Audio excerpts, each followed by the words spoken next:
Hey, Lisa.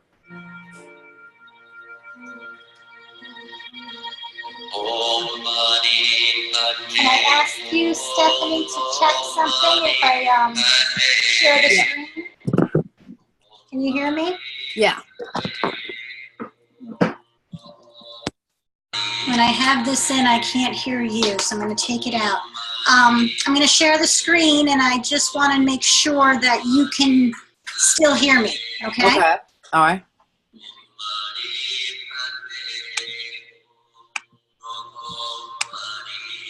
Can you see my screen? Yes, I can see your screen. Okay. And you can still hear me, obviously. I can still hear you. Uh-huh. Okay. Great. All right, we have 1 or 2 minutes. Okay. How are you doing? Thank you for joining me. I understand if you can't come the whole time, it'll be recorded. Yeah, that's fine. I'm doing well. I taught my kids yoga class this morning and worked out at Shala Yoga. Oh, it was hard. I have a cold, so it doesn't help, you know? Oh, yeah. Yeah, so anyway, everything is kind of like, oh, you know? But I just needed to just kind of. Great. All right. Welcome, everyone, to this Goddess Wisdom Mastermind. I'm going to make a little small space there.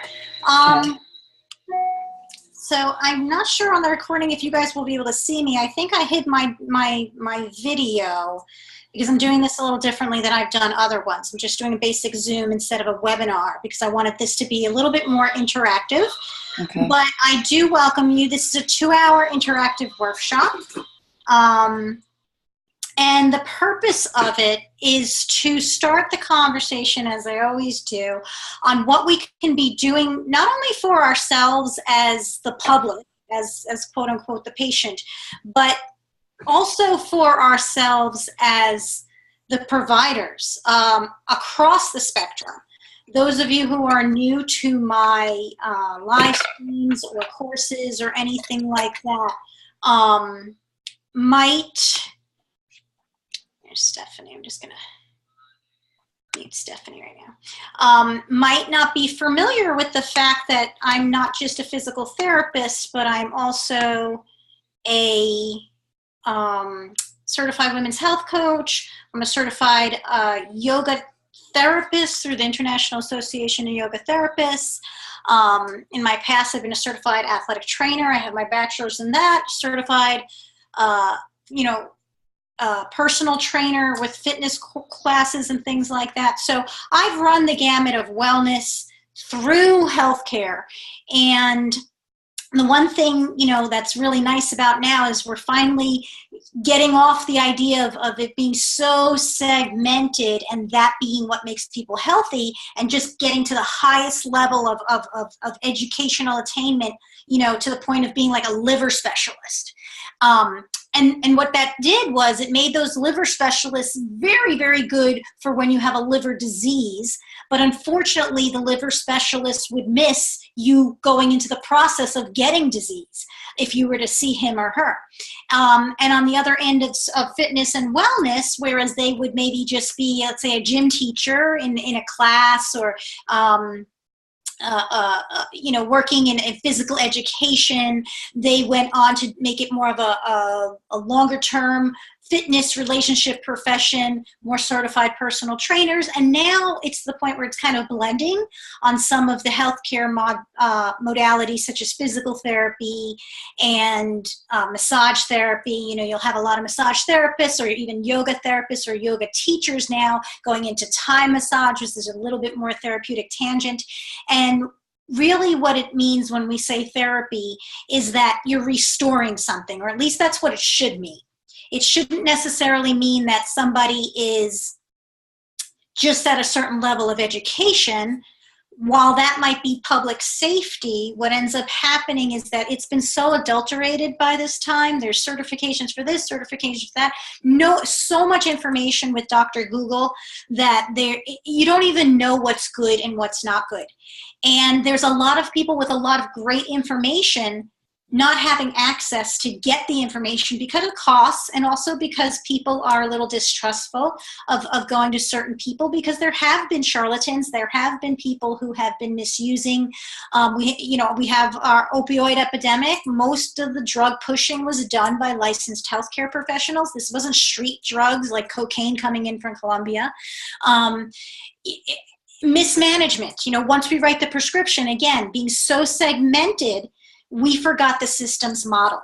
So I wanted to have this interaction to give you the 5 best lifestyle medicine tools for keeping you off drugs and seeing results in 30 days, because it really is that powerful. The things we're going to talk about, really, if you do them, and they're so, so simple, which is somewhat of my frustration, trying to walk that fine line between the wellness world, or the fitness and wellness, and then the being sick and actually diseased world. It's all a spectrum of wellness to me. I'm really not in the disease model of needing to do something because you have that disease. I don't label you that way.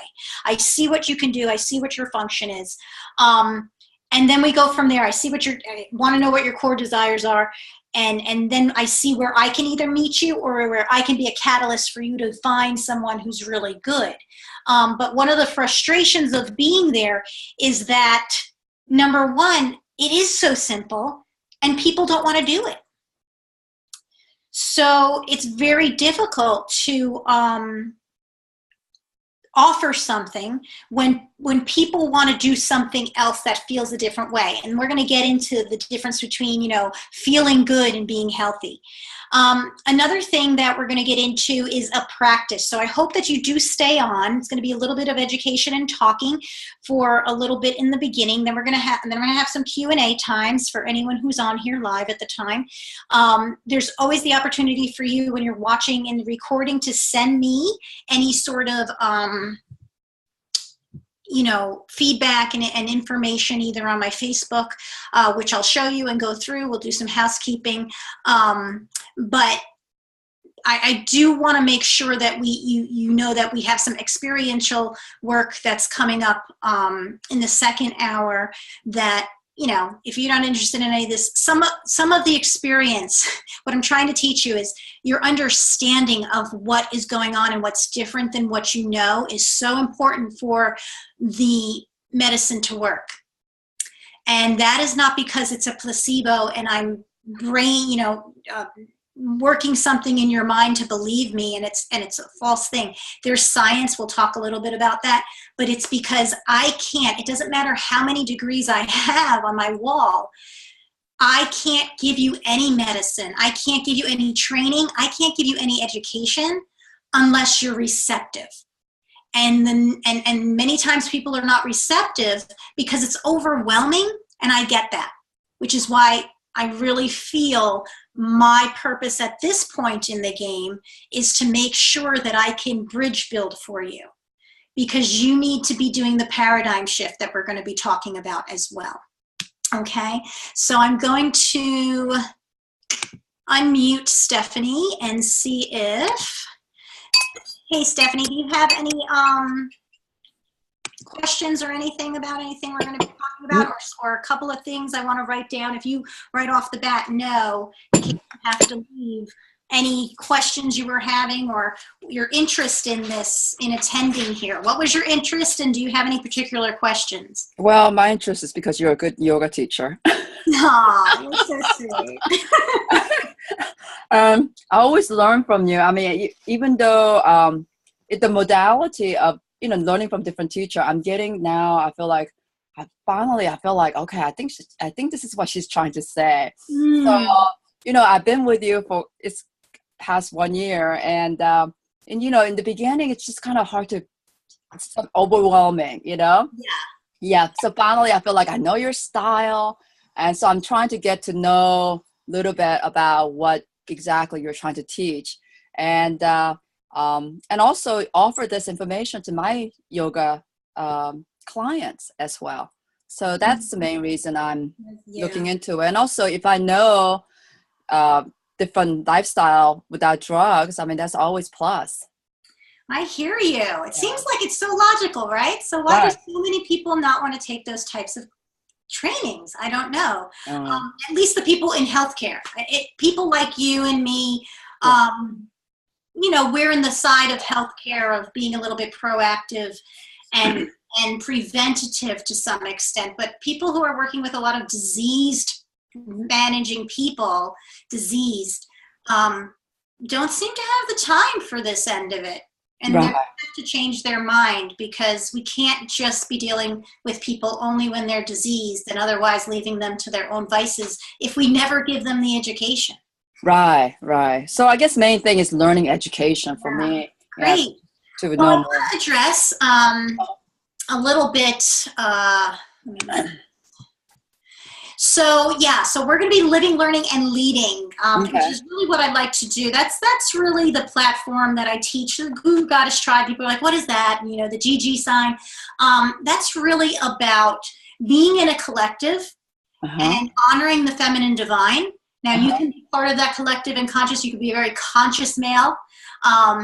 Or obviously, I'm trying to help women be conscious of their own innate potential. And in speaking to Stephanie's point about, not quite having it being overwhelming, some of this stuff, I teach from a very lifestyle medicine approach, but it's very much in the classical yoga sense, and the original therapeutics of it, the 8 limbs, lifestyle change, yama niyama, which are your ethics and your practices basically of your lifestyle. And that is a little bit overwhelming. Because we usually approach our healthcare when we've lost our health. That's right. Right? That's right. I think you're right about that. And so we're really not, at least in this culture. Now, in other cultures, which we'll talk a couple moments about too in the upcoming slides, they have a different philosophy from birth, from culture, from environment. And so there's a little bit different ownership on the work that the person does when they're failing in their health, and what the provider can do for them. But I will say that when you're working with a classical yoga teacher, and in that they're trying to teach you the way that they were taught, which is through transmission. There's a rule in teaching good yoga, and it is that you don't give a baby a gun. And so we might have, it's the same thing if I'm speaking to a 10-year-old about her body. There's certain ways I'm going to speak to that.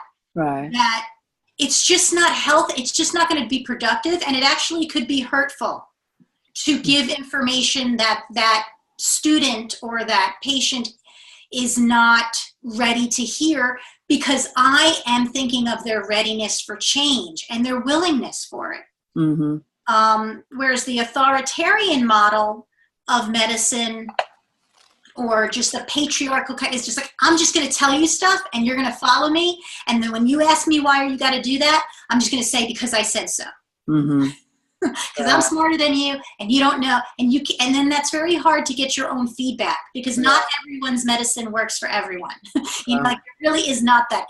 As though we have statistical norms, it's not always going to, not everybody is in that big part of the curve. Some people are on the tangents, and that's very normal for them. They're not abnormal. But they're a little more sensitive, or they're a little less sensitive.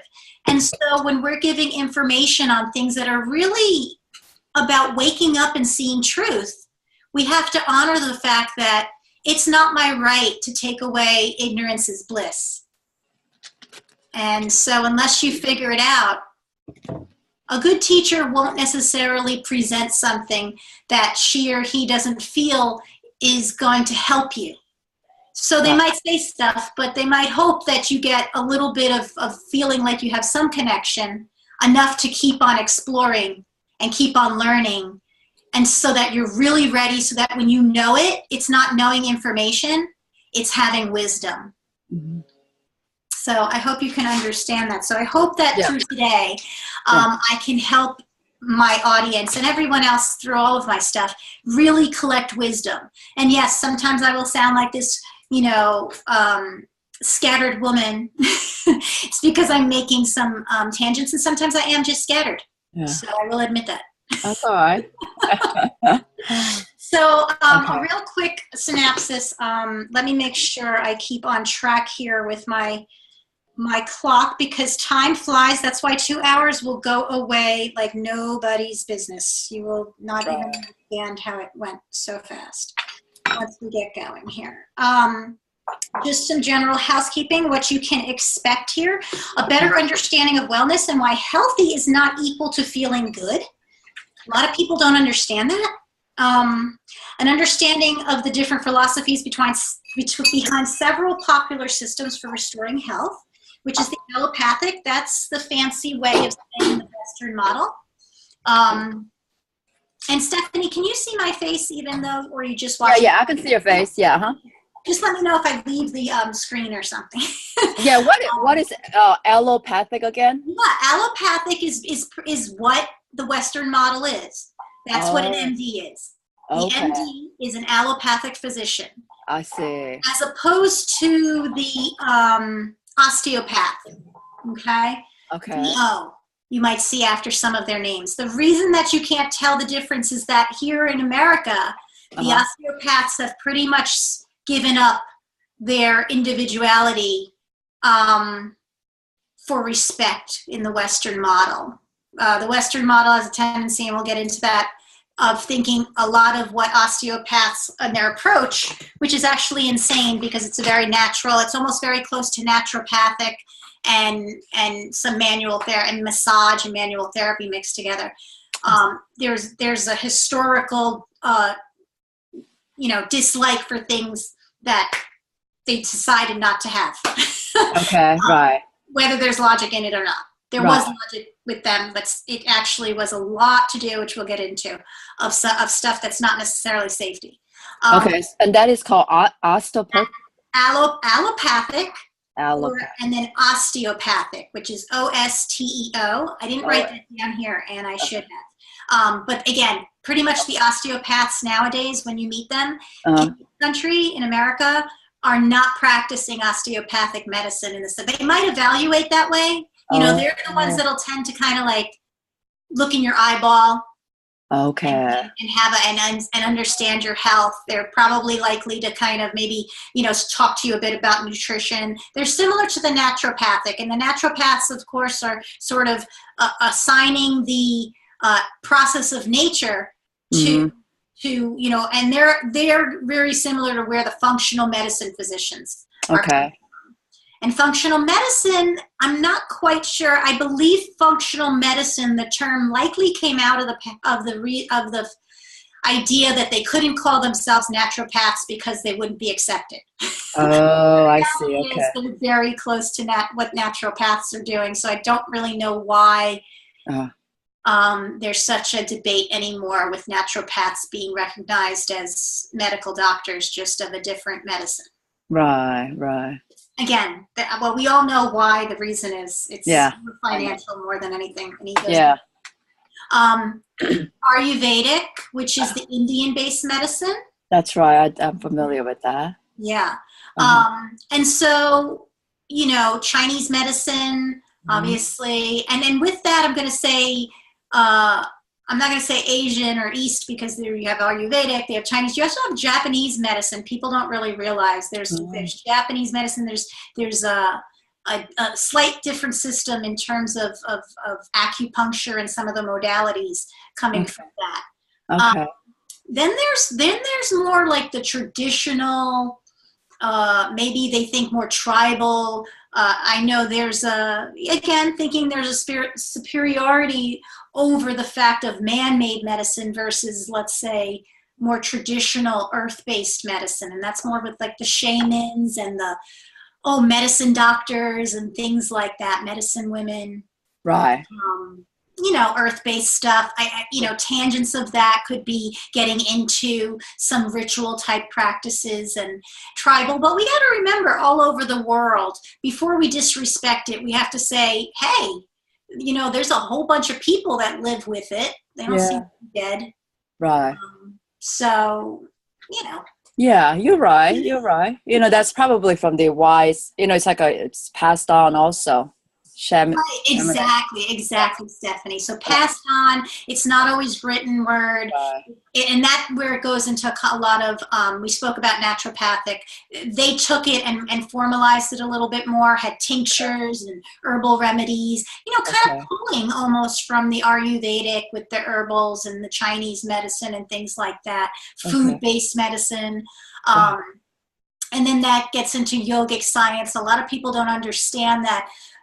Yoga is a modality Mm-hmm. of Ayurveda, That's right. much like an allopathic, maybe surgery is a modality of allopathic medicine. Right. Pharmaceuticals is a modality of allopathic medicine. Okay. Yoga is a modality of Ayurvedic medicine, Ayurveda, but it itself is its own system. The yogic sciences, it has its own complex natural. It basically is a natural science. It's just not a natural science in an earth-based acceptance. It goes Mm-hmm. beyond that. It's universal. So in Okay. terms of, let's say, the difference between that and the shamanic or the earth-based kind of medicine man to his son and things like that, looking at the earth and around it, this is more along the lines of a bridge of, if you think of sometimes the Native American, Mm-hmm. and the Native American took that up a notch and added spirit and the universe Right. outside of animals and this and that. Right. um, this sort of favors that. This favors what's beyond Earth, Okay. and more spirituality, a spiritual based system, and Okay. with that, having the medicine really in the behaviors modification and the social. So more of the psychosocial, the mental, the mind, as opposed to being so harvested in adapting the body. It's adapting Okay. the mind. Okay. So that's really, the main systems that a lot of people see here. Of course, there's all different tangents, but these are more credible things in my book. And some people might not think the yogic sciences are, but when we look at the evidence coming out with yoga therapy, I think there's a difference. And the fact that the rainforests are so full of medicines and we're destroying it is just so sad. Right. So much of what we've gotten in pharmaceuticals is based after things that they saw tribes using, and even hypnotics and things like that. So we have to honor that. So I hope you get a better understanding on the physiological needs as well for health. Mm-hmm. Mainly that, what is health really? Is it really saying, oh, okay. I mean, there's a lot of people. I go to the doctor, and I don't know if anybody who is listening to this can account to this. You go to the doctor and everything's normal on your tests, Mm-hmm. but you don't feel great. Mm-hmm. Are you healthy? I mean, by allopathic, yeah, you are, because you don't have a diagnostic disease by their parameters. But I think that most of the other medicines are really looking at your vitality, and like that's your energy. and literally down to the yogic sciences talking about your light.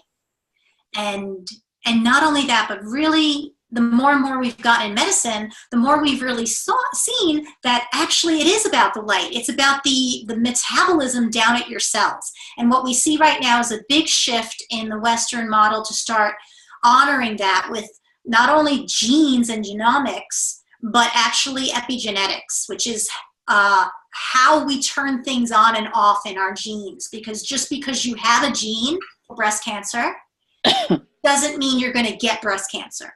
Mm-hmm. So those are some of the things. And then, of course, the 5 takeaways that I talked about besides drugs, which are super simple. You could also expect to get to know the basics of how you resist disease. I think that's super important, and people don't understand that, because if they did, they would have a lot more questions about things like vaccinations and the logic of it at certain times of their life. And I'm not against them at all. I'm just trying to say we need to understand what's going on. Maybe, we'd question, why would we give alternating Tylenol and ibuprofen to our babies right after we have immunized them with 4 different diseases? If fever is the indication the body's immune system is on attack to help the body. Mm-hmm. Like, what are we doing when we do that? Right. That's a good question. Yeah. Yeah, because I think it's people just don't understand, Sure. what this is. Uh-huh. Doing. So I think we're going to talk a little bit about inflammation just to get the basics. Sure. And then my paradigm that I use, which I really think is a way for bridging all of medicine, which is looking at the body, or just looking at healthcare and wellness as like I said, one spectrum. That health is about that vitality within that whole line of wellness, either being very, very well or not so well, feeling well, feeling engaged, the physical body feeling it, that tying into my psychosocial, meaning my perception of myself, and also my role in the world, how I'm interacting. Do I want to be with other people? What's my personality? What's their personality? How can I communicate? Energetic integrity, obviously down, not only just the energy around us, who really likes to be around the nervous Nellies or the, Debbie Downers all day. Mm-hmm. Straining. Right. As empathetic and compassionate as we can be, it's draining. Right, it does. Right. Well, dealing with people or is a not mom with her kids, or you with your kids, Stephanie, with the kids at school, preschool right? kids. Yeah. It's exhausting. I know. So like, Stephanie is, as a teacher, is a prime example. A teacher might go into her kindergarten class and have great blood pressure, great, no signs of disease on blood work. Her MRIs would be, everything would look like everything's in working order and aligned and beautiful. Right. And she may, at the end of the day, have the exact same tests on everything and just have no energetic integrity anymore. Right. That's so, mental integrity. So how's that different than psychosocial? Well, psychosocial relates a little bit more to emotions. And since we are emotional creatures, we know we need to be able, like when we think, we don't always have to have an emotion tied to that causes us to act. We can mindfully think of something, process something, hear it by our senses, taste it, touch it, smell it, see it, and think, and then make a choice whether or not we're feeling an emotion of fear or happiness or joy or excitement. So we can have a multitude of emotions with the same firing pattern of our brain and our network, the kind of the body-based experience of brain. Mental integrity. So of course, if you have Alzheimer's, right, you are not really well, except you may have nothing else wrong with you on tests. Like your blood pressure might be great. You're, going to the bathroom fine. You have no accidents. You're engaged in your family's life, and your mental integrity is gone. So, are you well? Are you healthy? No. Might you feel well? Might you feel Might you feel vital and important in life still? Yes. So you see, it gets a little confusing. Yeah. I'm trying to think of, being healthy and feeling good and being well are not necessarily always the same thing or come all together. Any questions, Stephanie? Okay, so tell me the three things you talk about: being healthy, and then what was the other one again? Being well, like being wellness, being well, right? So there's being healthy, being well, and what was, and then being, what did I say? Being healthy, being well. Well, mainly it was about being healthy and being well. okay. And then being in a state of, what was it that I said? I don't know. That's what I'm trying to figure out. It'll come back. Okay. Yeah. So because the point I was trying to make is about being healthy and being well, and or being in a state of, in terms of being in a state of health, being in a state of saying, am I healthy? Yes. Okay. I may have markers of health, Right. but that doesn't mean I necessarily feel well. Well, right. Okay, that's the main point I was really trying to say. Okay. All right. Okay. Off on a little bit of a tangent there. Okay, that's fine. I'll just like, yeah. It'll come back. It'll come back in it. Yeah. Okay. So sounds to me allopathic really focuses on the physical integrity. Yes, they have a tendency to believe what they see. Only, which makes it tough for you to have a subjective, which means, but I'm telling you, doc, I just don't feel well. I just feel tired. A lot of women deal with that with their thyroid, where it's quote unquote subclinical. So would that consider a psychosocial? Is I don't feel well. Would you consider that's a psychosocial, dealing with emotions? Yeah, that's a good question. That's a great question. I think for a very long time, up until very recently, that was the assumption under an allopathic model, where cause and effect. So anyone who had feelings, like feelings and sensations, are not very credible.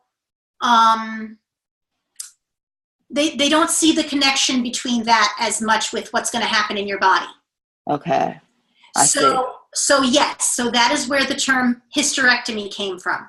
Because when all those women around that time of change who were dealing with some imbalances, some issues, I mean, a lot of women, right, back in the day lost babies and had a really hard life, probably weren't eating well, and, maybe not being supported by society, didn't have an education, felt trapped and things like that. We have a lot of differences now.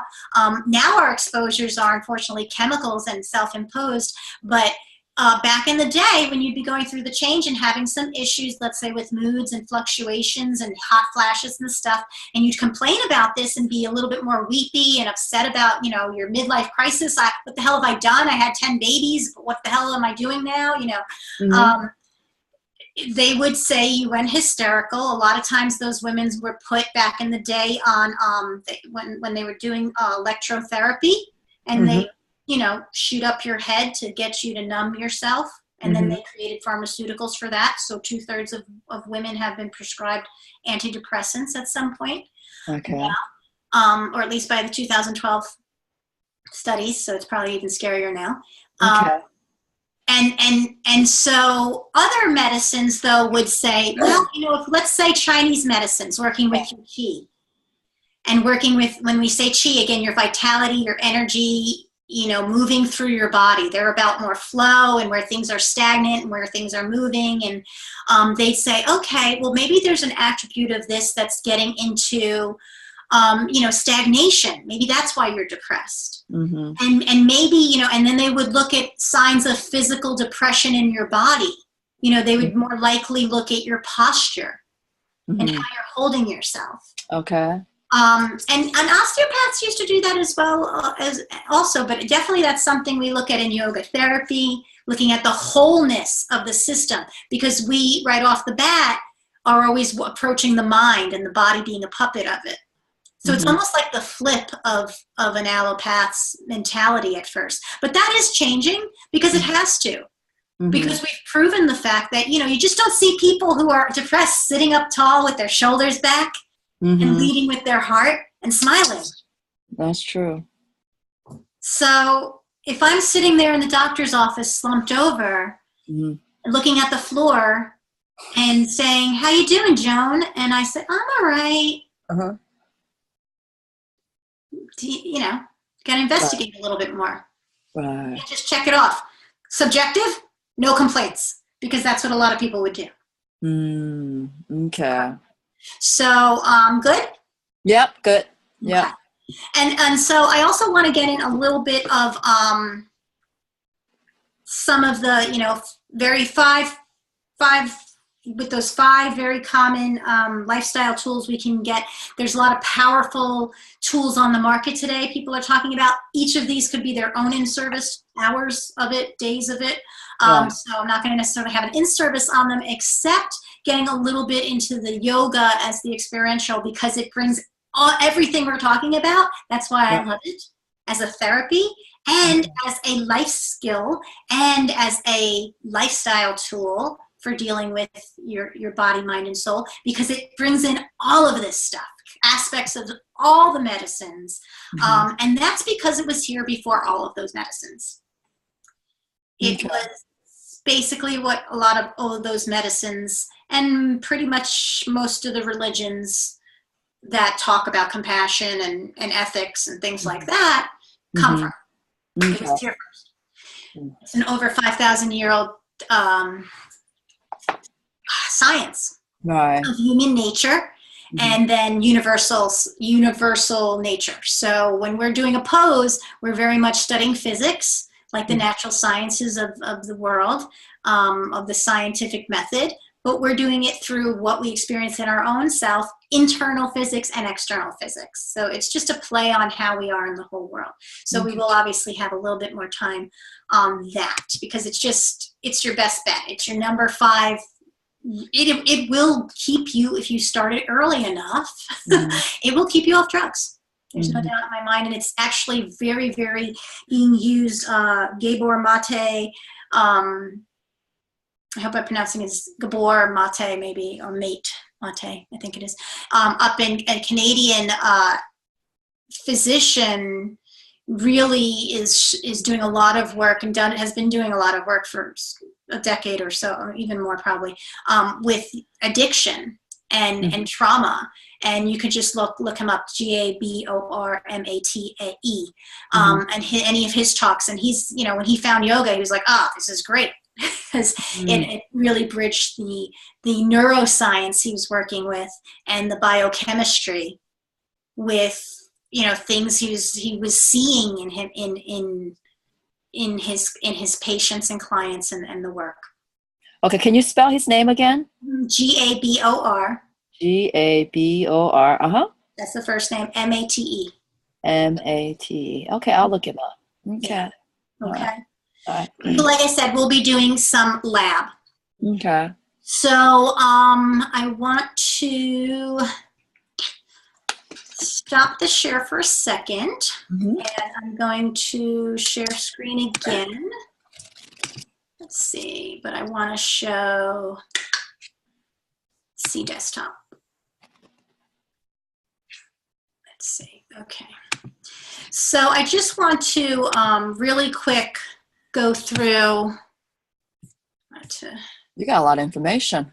You've been working hard. Yeah, we're gonna, you know, it's a 2-hour thing. All of it's not going to be read off. The next stuff, this is just intro stuff. I did want to say that if you did register for this, we're put into my Kajabi, which is my courses platform. So you may have got an email for that. If you already have a Kajabi course, if you've taken a course online with me, if you go in, you should see the newbie's guide to lifestyle detox in your library. If you do not, please email omhealing@bellyguru.com. It'll show you on the thing to, you know, you can. I think I've seen that website. Yeah, so this is the course that you got with here, and it's been updated. So I just want to say, go in and check that, because there is a couple of resources that I want you to be aware of for bringing all of these things we're talking today, and some other things that I talk about. But make sure that you go and you grab your lifestyle book, because it has a 4-week little mini course of being able to deal with it's a little workbook that you can, start shifting your lifestyle. So it's something that maybe, you can use tools off of that, Stephanie, for your clients if you want them. It's just stepping in. It's not like a juice cleanse. This is like what you would do to get your mindset and your life a little bit in line, because what's really tough is when you go on a juice cleanse or a 30-day, standard for your gut health or something like that, your whole life doesn't accommodate for that. And so it's like a prep for that. So that's in there. I also want to make you aware of when you go into the course, like when you go into the course platform, you'll see some of the courses, and these things change a little bit, but you will be getting an email tomorrow about support with this holistic wellness assessment and consultation call if you want to utilize that. And that's what I'm talking about. Just wanted to show you what the portal was. And then of course there's my Instagram support for a daily dose of yumminess if you're on Instagram, or my Facebook, which I really encourage everyone here to join if you're not on Dr. Lisa Holland PT. I put the update of the Owning Her Health podcast as soon as it launches over there. I also will have conversations, lots of live streams. Some of it's for the Lady Biz mentorship. Some of it's just for all of it's personal development. Just sometimes I'm talking a little bit more about professional, and some of them talking a little bit more about personal, and I'm always talking about shifting healthcare. And my idea of shifting healthcare is mainly to not only get the healthcare providers off their high horse and start working a little bit with everyone else, and not being so segmented. You can be smart without necessarily always, we need a common language. You don't have to just talk your language, but also to start getting this movement for the peers, the people out there. If you've suffered from diabetes, if you've suffered from hernia, if you've suffered from, women's health issues, you have experience. You are an expert in your life. So we need to start utilizing peer-to-peer support. And that actually has some research where that's been very helpful in the diabetes community. You don't necessarily, basically what they're finding is that you don't necessarily have to go have a PhD in something to make a difference. And so if we can have that from the grassroots up and then also from the bottom down, we're going to have healthcare the way we need it, which is bridge building. So I wanted to just make sure that I showed that. And in that wellness assessment, I'll give you that link in your follow-up so you can take a look at that with the deal on that. I also want to make you aware of the fact that one of the ways I brought in wellness with my one-to-one holistic clients, and really I'm going to start pushing it with my Lady Bizzers too when we get the platform going for them for support, is this app. So you can download that for free. You can just go Guru Gosh Tribe on your Apple phone app store or Google, and that gives support. You'll have it and you'll be all ready, but I will have to let you in on a specific program when we run it.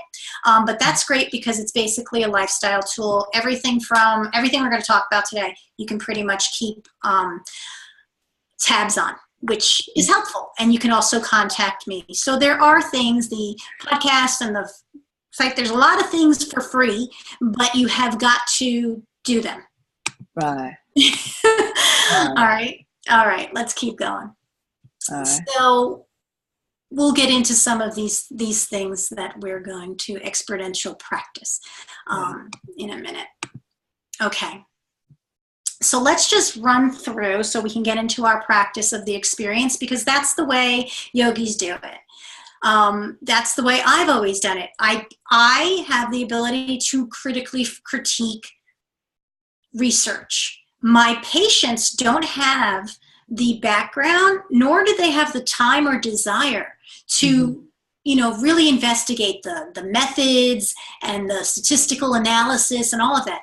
They're just going to take the headline. Unfortunately, there's a lot of headlines out there, and there's a lot of, I'll say it, there's a lot of crap being pushed for money. And so I see myself as a connector. And that's a big paradigm shift on healthcare, and what I want to really promote and start training people to do, which I'll talk about a couple minutes at the end, is my offer. You'll also get a follow-up offer to train in some of these things, to either be at the peer level or the health provider level, but we're going to have the same language. We're going to be training together. So it's not going to be so much of needing to do procedures and legalities with that. It's going to be about an understanding and basically getting certified in behaviors and motivators, or going a step further and actually getting done with the level 1 conscious coaching program and learning how to start lifestyle coaching. A lot of programs don't teach that in wellness. They don't actually teach, they teach health coaching, but not everybody wants to be a health coach.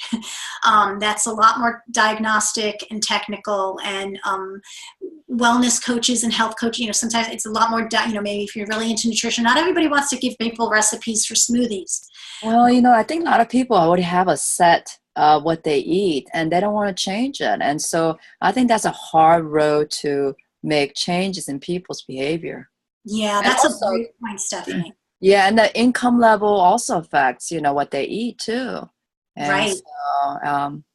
So that's a tricky, and also how they're raised. I mean, for example, I eat basically a lot of Korean food because that's how I was raised. Right. My diet hasn't changed very much. I stuck with it because I know it's good for me. I know that that's what I crave. My husband, on the other hand, he's American. He is more of a bread and cheese guy because that's what he's used to. That's what his body craves.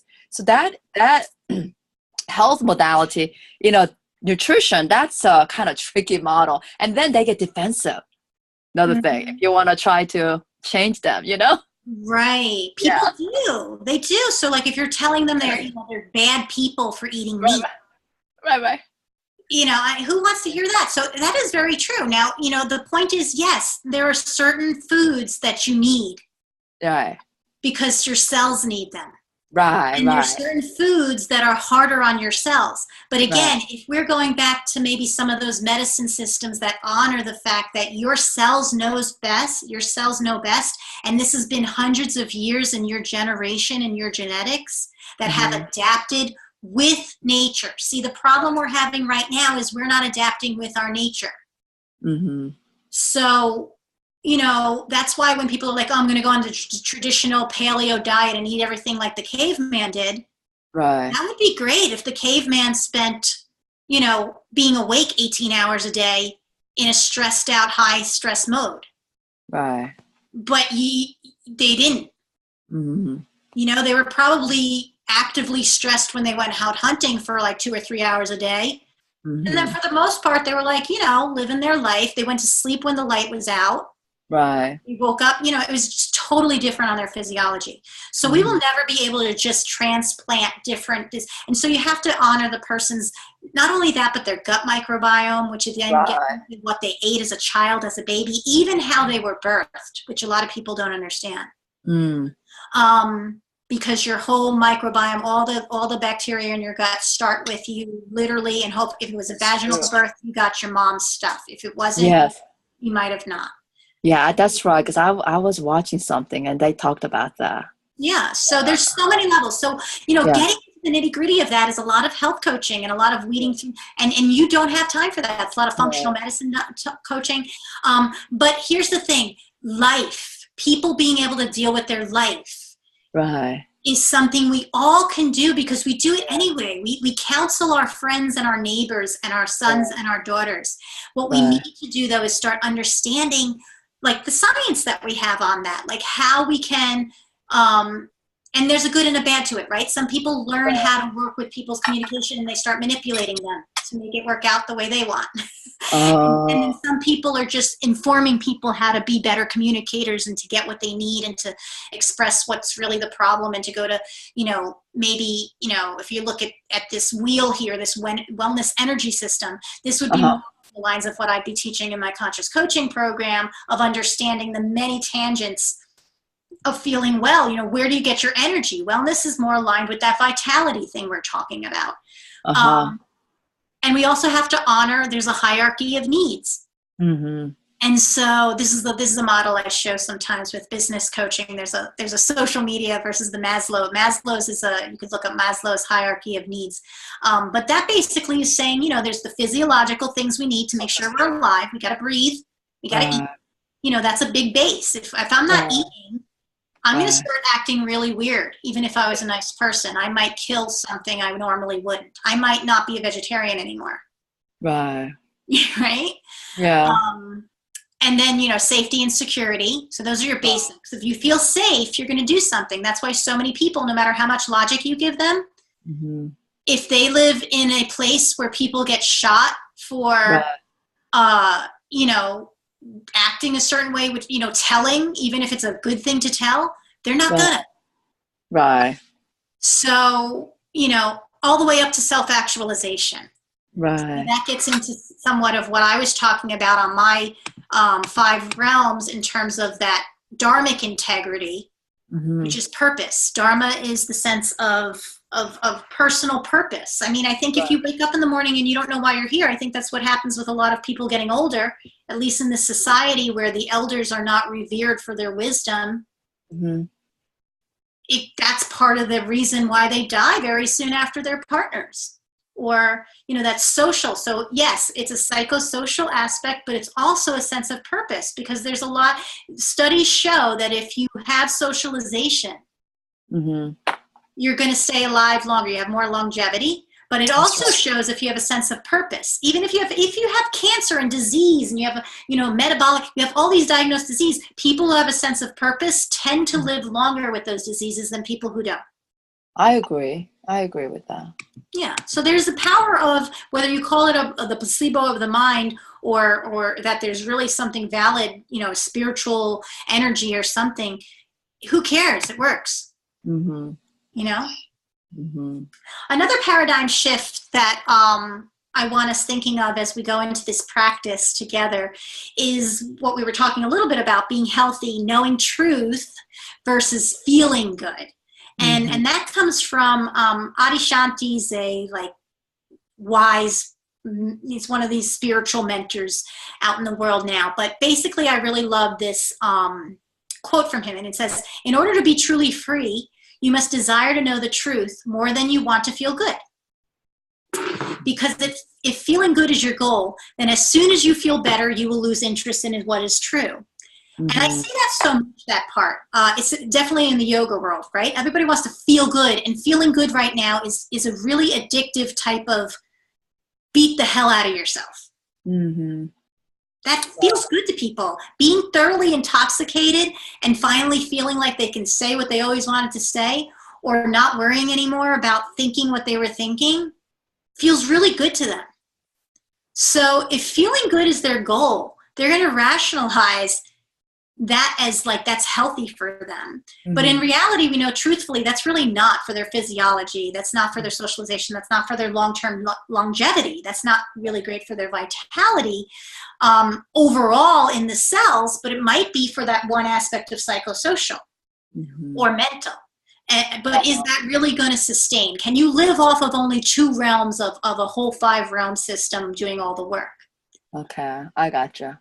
I don't think so. I think temporarily, but I think it's a stress response. And I think eventually, unless you get a balance, which is not necessarily everything's equal, but there's a tilt between them. I think there needs to be a flow and a tilt between all of these things, depending on what's going on. I just don't think anything could be totally tapped out empty. Right. Which is why I think that dharmic purpose, or maybe a sense of spirituality or surrender, that there's a bigger purpose than me just being happy all the time, is something that I think gets you in the end. Personally, I think it gets you in the end if you never even have any of that. I mean, very rarely does somebody even get to their deathbed and just keep with that. The feeling good. No, not feeling good, but having some sort of connection to some sense of purpose. I just feel like everybody before they die really kind of sits there and did I do what I was supposed to do? Oh, right. Yeah. So the diehards, maybe stubborn. Yeah. Right. They stubbornly decide that life was not any purpose whatsoever. Right. So the next part of that, this does not mean that feeling good or experiencing love and bliss is a bad thing. Given the choice, anyone would choose to feel bliss rather than sorrow. It simply means that if this desire to feel good is stronger than the yearning to see, know, and experience truth, then this desire will always be distorting the perception of what is real, while corrupting one's deepest integrity. And I got to tell you, I feel like that's what's happened in Western medicine. Okay. I feel like the whole feeling of like, what would make a physician feel good if they just fixed something for you? Mm-hmm. If me as a physical therapist, I just wanted you to leave that session saying you felt better than you did before, then I may fall into the trap of giving you Band-Aids and not necessarily making sure that you're doing the work that needs for transformational change and total independence from me. Mm-hmm. And I see that a lot Mm-hmm. because, you know, if you have something that shouldn't be there and I want to cut it out, that's one thing because it's getting in the way. But if you're just like, you know, I want to play better, and I'm just like, well, let's just replace your whole knee because we can. Mm-hmm. You start wondering where the ethics are there, you know, and yes, the person should have the ability to go get a new knee if they want to pay for it and they want to do it. Fine. But you need to explain to them both sides of the equation of why that might be good and why that might not be good. Mm-hmm. Same thing with yoga. If somebody wants to have a hot power practice and they're 10 years into it, or they're 3 months pregnant and they walk in you and they've always been there, whatever, and they want to do it, free country.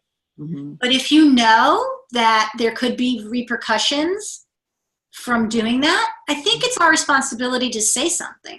Mm-hmm. That's my personal thought. Maybe not everyone's. Right. But it just makes you check in with your integrity. Right. Not everybody's going to, there's got to be that one person that decided that throwing leeches on people the way they used to for sickness just didn't seem like it was the right idea anymore. Throwing leeches? Yeah, on people. Okay. I mean, they still do that to some extent in some disease things, but they used to bleed people. Actually, most people don't realize George Washington was bled to death. Oh, I didn't know that. Yeah, he was given a bunch of mercury stuff or something. I think it was mercury. It was one of because that was the medicine of the day, giving you very toxic chemicals. Right. I have to study more why that actually made sense to people. And then, but I see them in pharmaceuticals now doing the same thing. Okay, chemotherapy is a perfect example. Oh, yeah. I know. I know. There's so many. Like it serves one purpose, but actually a lot of people don't die of the cancer. They die with cancer. So, you know, and the other thing would be surgery, right? Or cutting things out. I know. And stuff like that. And again, it's fine. But we always have to cut things out, such as, do I have to be told that just because I'm not using my uterus anymore, it's okay? You know, if you really have a problem with your fibroids, then we'll just take out your uterus. Mm-hmm. Without being told all the things I could do while keeping my uterus. Right. To also not have problems with my fibroids. Right. So we're getting into this again. Are we in integrity if we just refuse to use the evolution of the medicine? And we also have to have a different definition when we're talking about performance health versus wellness, because of what we talked about before. Health might be structural, it's working, comfortable, effective, impactful. Whereas wellness really has to be able to be reproducible and, again, deal with longevity. So, for example, if I am I don't know if you've ever seen anybody who's like run a lot of races or at the end of a marathon. Mm-mm. Their training might have gotten them over the finish line, but when they have loss of their bowels and go into shivering and they like collapse, and that's why they put the silver wrap around them because they're so at risk of dehydration and whatever. Are they actually well at that point? No. So that's where we can get confused if, let's say, we have a runner who's really convinced, you know, but maybe they start running because their psychosocial is not so great and they need some support there. Right. And then they really get obsessed with it. Yeah. And things like that. Right. Right? Yeah. So we need to also have paradigm shifts on roles, partnerships, and boundaries. So Stephanie, in your example, or any other clinicians that are listening here, we're going through a paradigm shift here. We need to be aware of people's readiness for change. I think a lot of times when practitioners have so much information that they want to share, you're so excited, you want to give them everything. But again, like I said in the beginning, unless you're receptive, I can't give it to you.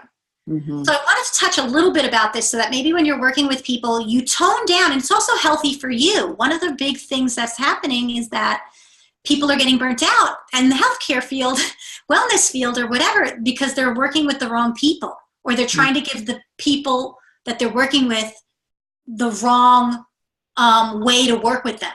And that's because they don't understand their readiness for change. So another thing that I get into teaching my people in this level 1, level 2, and level 3 eventually conscious coaching program will be that ability to not only make a formal assessment, an objective, a reliable objective of readiness for change, but to be able to have the person understand where they are, so they don't just say, well, if I pay you, you should give it to me.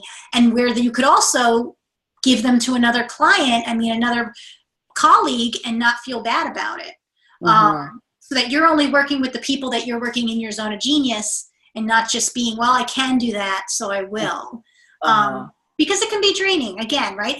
Why not give it to the person who really is into, again, if you're working with somebody's lifestyle coaching more, and they want more smoothies and diet recipes and to do the paleo thing and be a CrossFitter, and you could, because you do those, like you have education or whatever, but you really don't want to do that, probably not the best use of your time with them. That's true. I agree. Right? Right. So, yeah. So, did you have something to ask a question there, Steph? No. What I've been doing with that's how I got into more of a meditation, because that's what I'm interested in. Because I've had that experience about doing meditation. That's what I'm interested in. So you're going to bring that stuff into your professional life with your clients. So, for example, one of the client, he was interested in meditation. So, his 1 hour half session has become 2 hours, because I always try to do meditation after his Thai yoga session, because he's relaxed, his nervous system is, parasympathetic, relaxed mode. He's able to kind of, maintain meditation a lot longer, and he enjoys it, and it brings him a comfort. So I incorporate in there because it's good for me too. So right, but we have to know our boundaries, right? So that makes a good that makes a good point.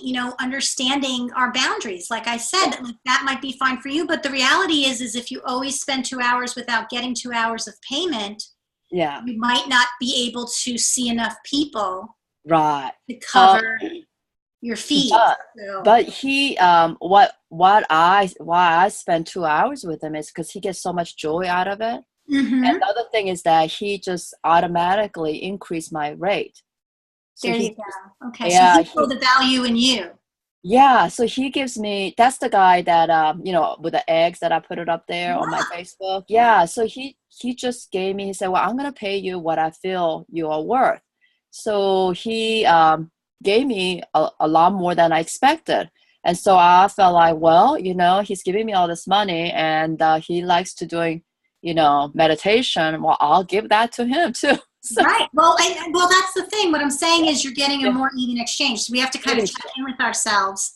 Right. We don't always have to be paid in dollar for time. Right. But you're also feeling wealth from that joy that you get. That's right. Because I feel joy of sharing the knowledge.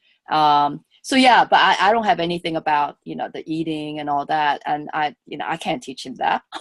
Right. And if you did learn it, it might not be where you want to spend most of your time. It might be able to screen enough where you can move them on to me or a health coach, or, like a nutritionist or something like that, which is why one of the things I want to make sure people realize is you don't have to be the specialist and using it in your clinical or wellness practice, but you should probably know enough.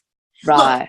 Look, your patient or your client shouldn't be getting more off of the internet while you're ignoring everything because you refuse to look at it. Right. I think that's the difference between an amateur and a professional, in my opinion. You have to keep up with what's going on, and you need to be egoless enough to say, this is not my expertise. I know such and such about it, but I'm going to connect you with so-and-so because I know they're really working with it, or I'm going to look into it and find you somebody to get some good information from. Right. I think you're right. Right. And sometimes going back to readiness for change on this slide, that's exactly what you need to do, because you need to understand. And how nice would it be if I have my assessment time with people where I might not even touch them at all. And most times I don't, because I get to know where their readiness for change is, and they get to learn where my boundaries are with readiness for change and what I can service them with. And then that's up to me to make other things, such as my ebook that I included with this, or, something, because that's something I can put the energy in once, but then keep giving. Without me really having to expend that energy. And maybe that's a good exchange for somebody who's in pre-contemplation or even unconscious incompetence, where they're just like, they're not even thinking of, they have a need at all, and I just give that to them at a health fair or something, and they have my card, and if something happens, they might think to look at my card, but they're not really even thinking why they would come to me. And why should I sit there and spend 10, 15 minutes explaining my whole science, my whole thing, or whatever, if they don't even think they have a problem? Right? Yeah. Just because we know and we see they have a problem, they have a, poor posture, or we see them overweight or whatever, you can't just, they just don't want your information at that point. Yeah. Pre-contemplation, they're getting a little awareness. Those are the people that might have signed up for this, and because I have more signups than actually showed up here, so they kind of like, I'm not going to be around at 1 o'clock, but I kind of want to get the recording. I don't know if I'll ever look at it, but again, so I give them a recording. Right. Contemplation, conscious incompetence, and that's really like they're aware. That's like when you don't know. You're okay with that. You're like, so then you go out and you start seeking. And that might be somebody who's going to partner with me to take one of my courses online, but they don't want to really commit the money or the time because they're really not ready to change. They just kind of want to know some ways they could and how hard it's going to be, and start rationalizing if they're going to save money on it or whatever, what they're going to do. And then there's action readiness, where we really want them and want ourselves, and independence maintenance, which is people who are on automatic, they really don't need us, but they know enough to return when they have a new need. And that's really a new paradigm, because a lot of doctors and I know physical therapists, when I came in, and a lot of people don't work that way. And even like yoga teachers, right? They're like, oh, you come for a class, hopefully I'll see you.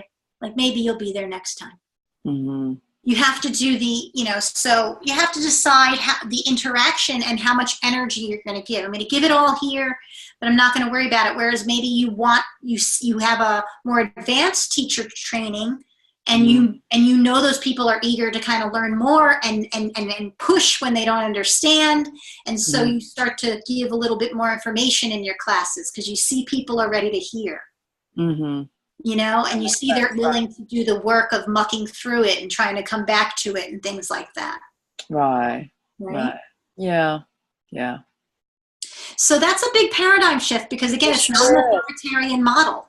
Yeah, you're right. And it's about partnership, and it's letting people kind of take off the white coat and be like, where are you at?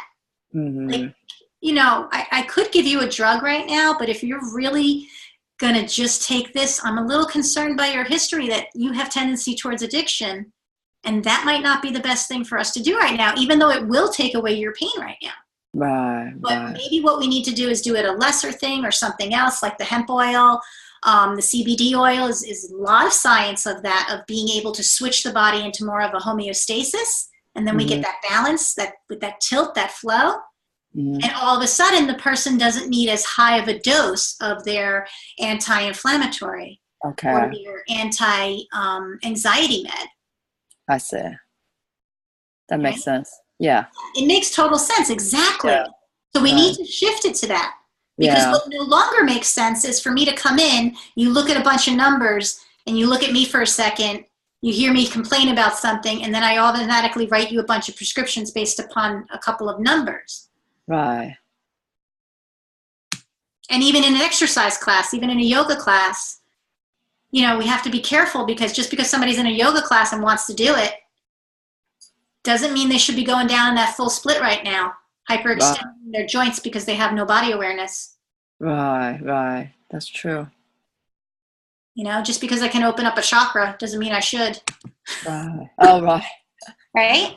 Yeah. Because you're dealing with somebody psychosocial. They might go and get an awareness of a trauma. Yeah. You know, I tell people all the time, so many people would end up coming to me for back pain, women, after years of not getting it healed, because it actually was tied into sexual abuse. I see. And Right. you know what I mean? That's Right. not right to see that. If I'm really skilled, I might really realize, you know, the look of trauma and the look of, you know, and just be able to, you can tell after years, you can tell by the way people hold their body, you can tell where they're holding tension, you can tell by the words, how they look at you and where they don't look at you. You can tell people who have felt abused or had no voice. I see. It's not my right to just all of a sudden, you know, expose you to the awareness of that if you've been working 20 years hiding it. Right. Right. Right? I got to wait for you to be ready. Right. So, you know, we also have to shift the paradigm of, I don't know if you've ever heard of evidence-based medicine. Have you heard that term, Stephanie? No, I have not. Okay. And that's important for everyone else to listen to too, who might be on here, who's a licensed healthcare provider. In medicine and healthcare and, you know, rehabilitative or diagnostics, we always talk about the evidence-based medicine. Everything we're doing, we're like needing to find 15 million articles of peer-reviewed, quality-controlled, put it in the journals, you know, for anybody to say that's exactly what you should do or whatever. Everybody's trying to always come to it. But the problem is that not everybody's in a controlled setting like the, you know, the validity of research, right? Right. And so some of us, the radicals such as myself, are leaning towards, you know, evidence-informed, meaning that I'm going to not disregard it, but I am going to also use you as the evidence. And also then maybe my intuition. And what you're expecting. Because again, if you came into me and I don't know, Stephanie, what do you think a physical therapist does? Not now, I might have influenced you differently, but before you worked with me, what did you think? If somebody said you got to go get physical therapy, what were you thinking? Exercise, or to improve the function of it, and that I have to do all the homework. Gosh, I haven't had physical therapy in so long that, I mean, I never had it, so I don't know what is it like. But yeah, what I notice about people, about physical therapists, they give you information and you have to do the work. I mean, I guess you and I did a little bit of it, and I know that, and it's kind of when you're on your own, it's so much harder to do the exercise or to do the work. I mean, your intention is good, you know, when you're there and you're doing the exercises and you give me all these work to do, I go home and I'll do it for a little bit and then I just kind of like phase out of it. So just like, but because we were meeting once a week, I was a little bit more attentive than I would normally would. Yeah, so like regularity, but like as opposed to, let's say, personal training. Like why would you go to a physical therapist versus a personal trainer? You know, I don't know anything about personal trainer, but I just know that what people come to me for. So why would somebody go to you for like the Thai thing versus a physical? Yeah, I think the main reason they come to me is because they know that they're gonna be taken care of, and that they know that that I'm open and loving, and then my intention is to help them out. I don't know. I mean, that's what I'm thinking, and that because of my care, I feel like they always come to me. I don't know.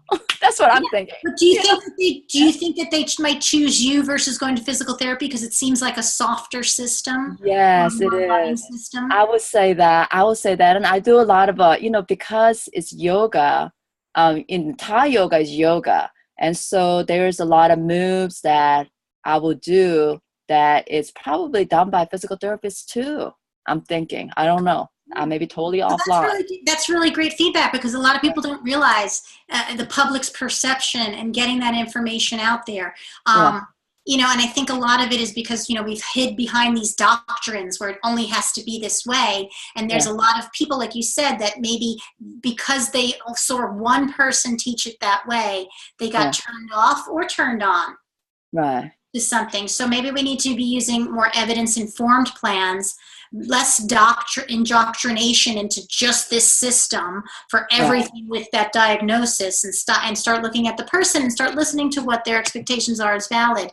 And I kind of call that calm, having clarity, awareness. In this particular instance, I usually say love, but it would be like lifestyle would be how I would be loving on the person, helping them with lifestyle.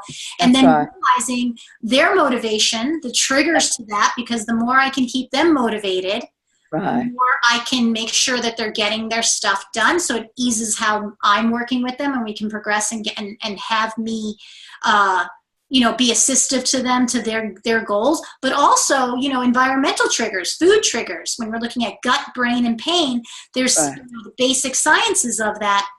It's important to understand that along with health impact being really reliant on socioeconomic. So obviously, like you said, if the cost is too much, I'm not going to get it even if I want it. Changing the context, I need to, like you said also, you just said people might come to my yoga therapy or the Thai yoga or the yoga class because I'm changing the context of exercise, being more loving and supportive instead of hard and harsh and boot camp.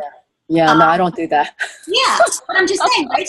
So when I've done that, now I'm going to maybe be more inclined to be supporting long-lasting protective interventions. So people are more likely to keep coming to you for months and months and months and months than they are to me as a physical therapist. Right. That's exactly it. I think you put it exactly the way you said it. Because I have clients that's like going on for 2 years, that's been coming to me once a week. That I see them, and I'll ask them like, what do you need? I mean, what physical need do you need from me? And they say, oh, I need more stretch on calf muscle, or my back's hurting. So I really focus on their needs, and I'll ask them, how are you feeling? I'll do yoga poses based on what their needs are, and and they love it.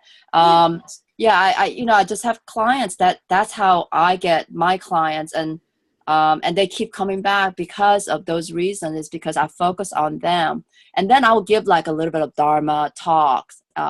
Give them some wisdom some wisdom. That's right, wisdom. Self-actualization. So you're talking the same medicine is what I'm talking about here. Yeah. I think the real differentiation where we have to have a paradigm shift, we have to decide as health providers, right? Even licensed ones, is it professional to keep helping people because we can in some way, if they're willing to pay for it?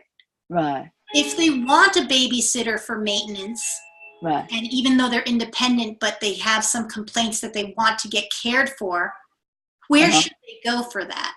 Right. Is that not a licensed person or not? Well, it could be both. The licensed person might be the best person to go to make sure this isn't something new that needs more extensive testing and care. Right.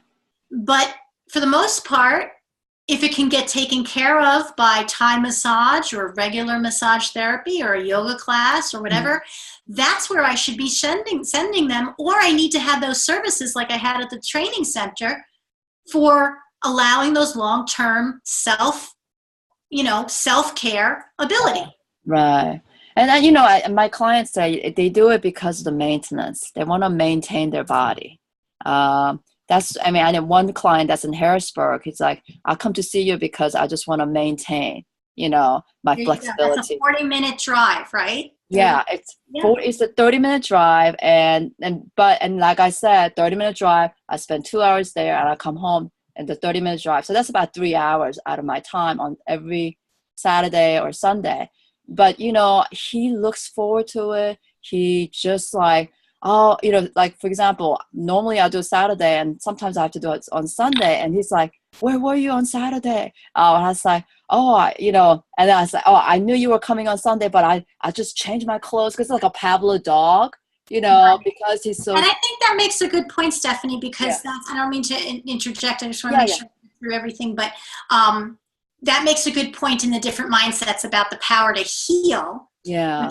What, I'm talking about in this slide, but also I think that's also the difference between, I think probably as a licensed healthcare provider, we shouldn't make them, when they get to that point that they want to be on maintenance, we need to step down from it being such a scientifically based, systematic, again, indoctrination of the medicine, and understand it really has nothing to do with us other than to be that educated guide. Right. And at that point, we may be functioning at a different level of support. Mm-hmm. And I think that's really where the division is right now, in terms of, is that wellness or is that healthcare? And as if they're two different things. Mm-hmm. It doesn't have to be. Mm-hmm.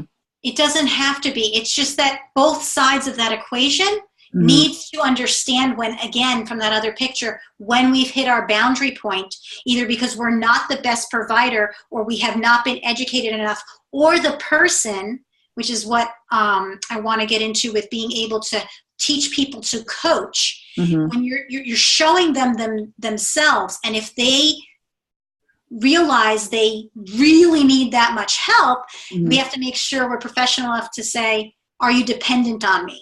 Mm-hmm. Right? Because I might be a drug. Mm-hmm. Oh, right. Right? Yeah. So, and is that healthy? So it gets complex, but ultimately, we want to make sure that we're staying in the ethics of intervention and being very clear with them, that they realize, you know what, I am. As long as, if somebody goes to AA, Alcoholics Anonymous, the first thing they make them do is to stand up, state their name, and say they're an alcoholic. Mm-hmm. Now they can progress from that. Right. Yeah, I understand what you mean by that.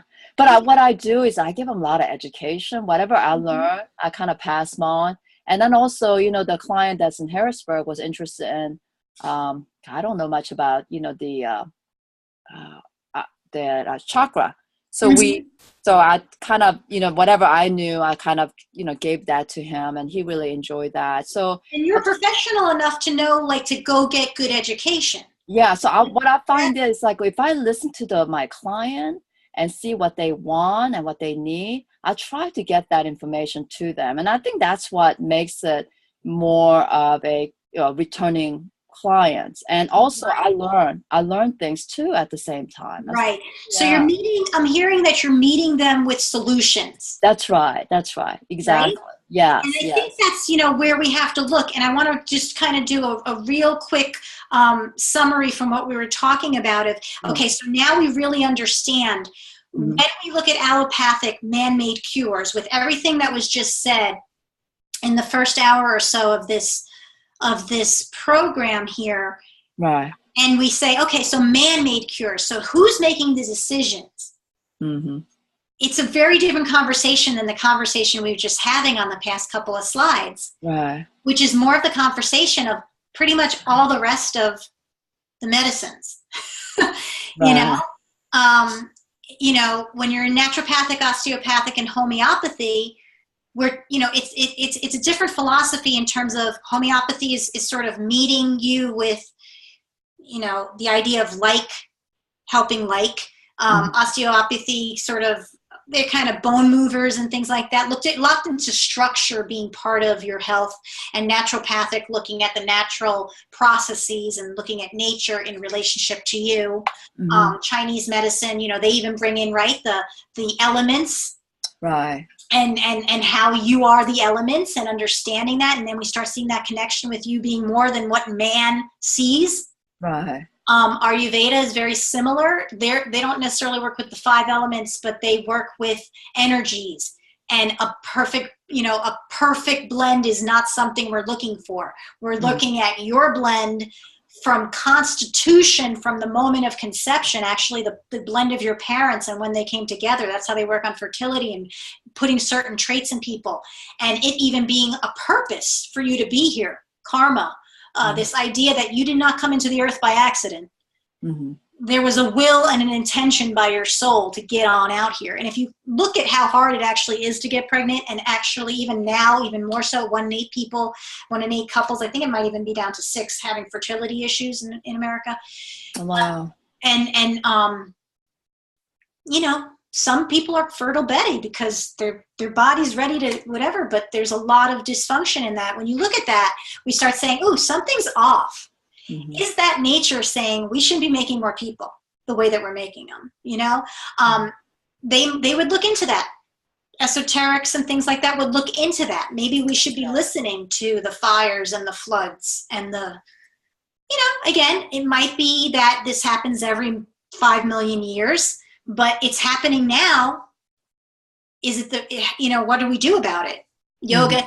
And then the last thing I wanted to do before we start getting moving is health coaching versus treating. I really want people to understand that, because the processes of the coaching that I give and the program with life coaching will be such that we're not necessarily going to do what is right now called health coaching in terms of the diagnostics or whatever, but people should understand when we're coaching versus treating, whether it's health or life coaching or career coaching or whatever, it's a different scenario. Treating means I know what's best and I'm going to give you something from the outside. Okay. Coaching is you know what's best. I'm going to coach you to be able to see that and decide and do it from the inside. Okay. So I think yoga is inclined to be teaching people to sort of coach themselves. And when you're working one-on-one, definitely in yoga therapy, you'll see much more of the lifestyle or the health coaching or the career coaching, them through, you know, using the yoga body coaching their body, coaching their awareness, coaching their breathing, coaching their, you know, you're not really telling them breathe like this. You might, but you're wanting them to get the experience. More than you're worried about if they're exactly on those numbers with that pause, with their this, that. Right. In a therapeutic sense, because you got to meet people where they are. Right. Whereas treating, I might just, you know, say, well, this is what we do for, you know, an anterior cruciate recovery. Week 5, this is what we do, this many reps, we can't go over this percentage or whatever.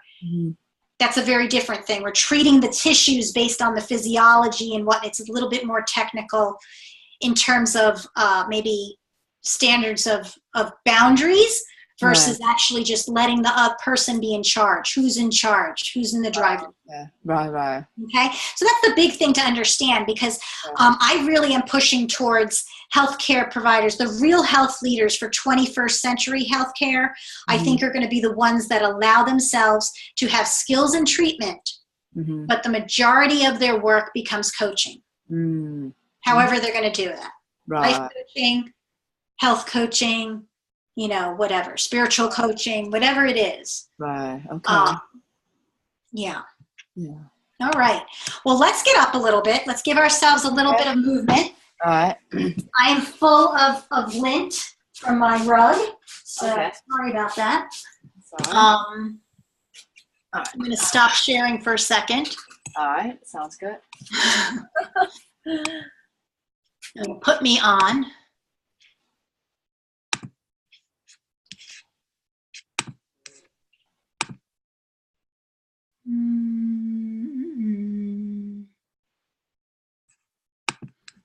I want to see if I could put a little different.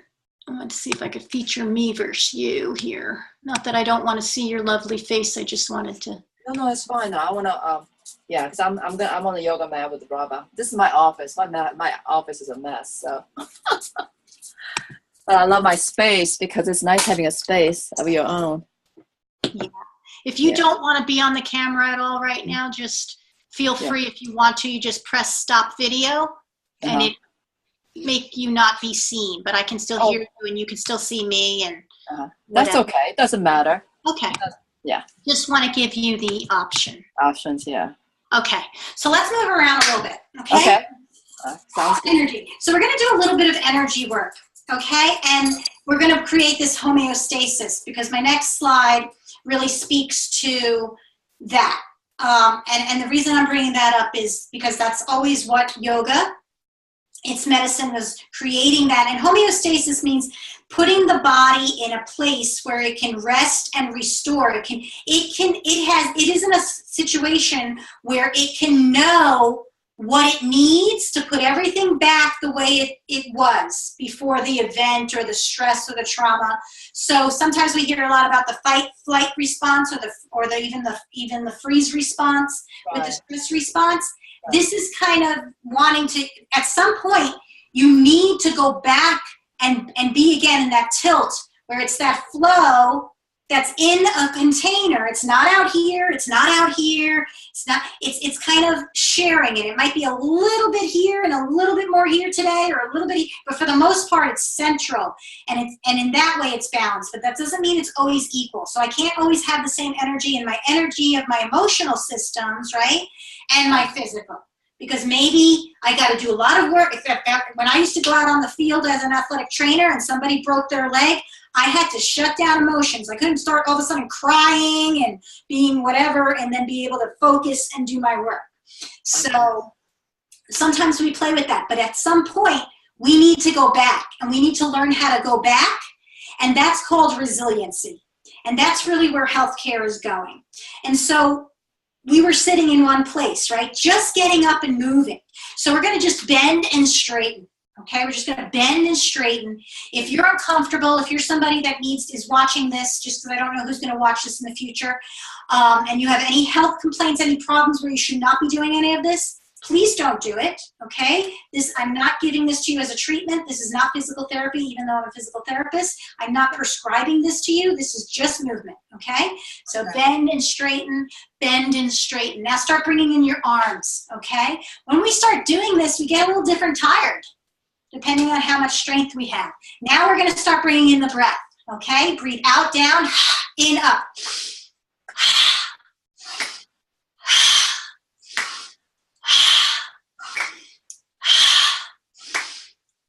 One more. And then a big breath out. Stephanie, how do you feel right now? Feel energized? Yeah, because, so she's, I didn't pay her to say that, but for the most part, when you haven't been moving and then you move, you'll get some vitality. Your cells will have to start working. Your circulation will have to start moving. So, movement is definitely something that is going to instantly change what's inside you, your chemistry, your physiology, the way things are functioning in your body. So if you don't move, if you have people who are not moving, they may get more stagnant, and we may see this dysfunction. If I can't get into a place of balance after doing that, then I'm not going to feel the vitality. Right. Which is why if I just were to give myself a jolt of caffeine when I got up, I may feel awake and energized like Stephanie just said, but I'm not going to feel in my body. I will not have made the circulation happen. That's right. Right? I will not have had the physiology. The function will not be natural.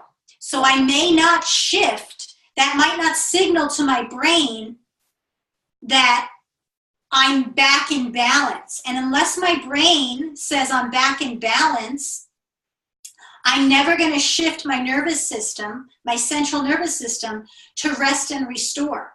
Okay. And when that happens, I might have energy, but as opposed to when I just did this for a few times, my body doesn't feel as well. Okay. Or I would say actually that's more like it doesn't feel as healthy inside. It doesn't have as much health. Right. So technically it's not like as healthy, but so my wellness is like a temporary thing. If I want long-term gains, if I really wanted to shift into rest and restore, right now my body feels calm. When I stopped, I felt calm.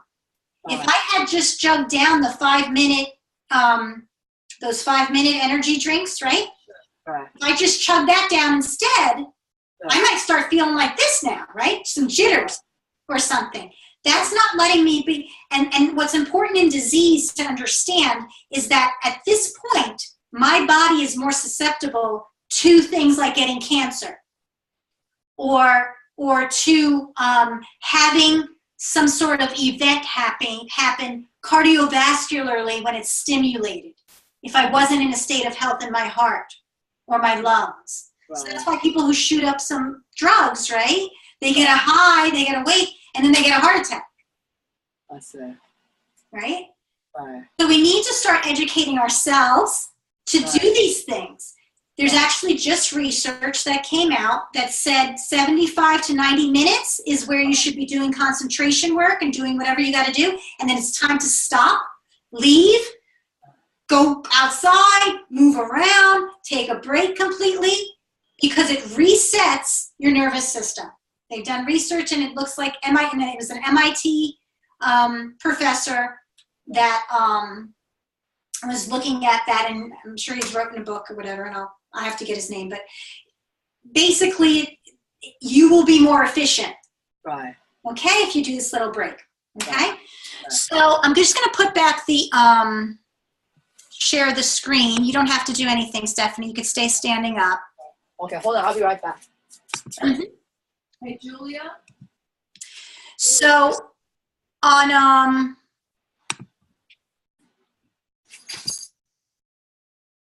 okay, so I just muted Stephanie for a second in case she's talking. So I want you to understand that, what we just did, because we need to start, understanding that what we want to do is not allow for a lack of healing.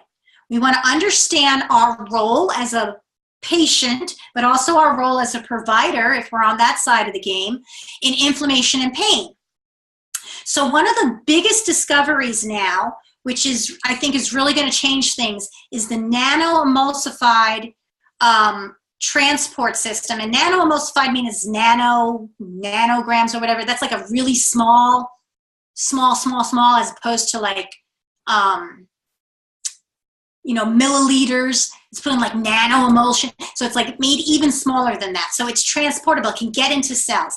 And that's the use of the hemp oil and getting the CBD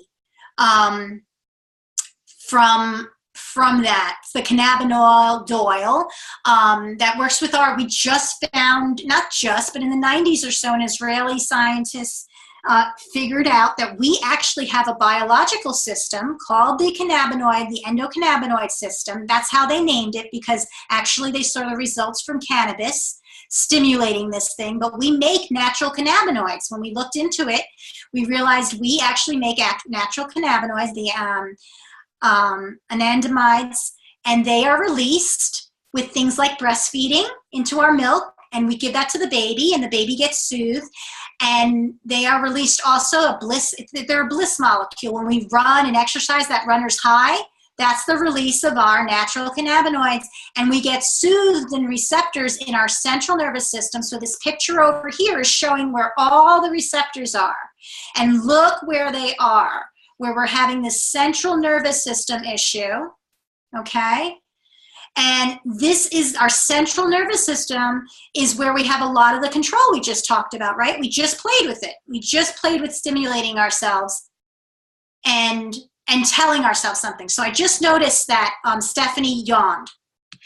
And I think she yawned because she's probably realizing, after doing that stimulation in her nervous system, her body is saying, well, she might be really bored with me. She might be picking that up. But it probably right after doing that, what I'm saying is she hasn't yawned before in the conversation. But after doing that movement, that will happen, because we remind ourselves, oh, I need more oxygen, or I'm tired. Our body, our endocannabinoid, our inside system for regulating us, is telling us what to do. Okay? And that's the difference. I have you on mute right now, but I'm going to unmute you. I don't know if you were saying something, Stephanie. No, that's fine.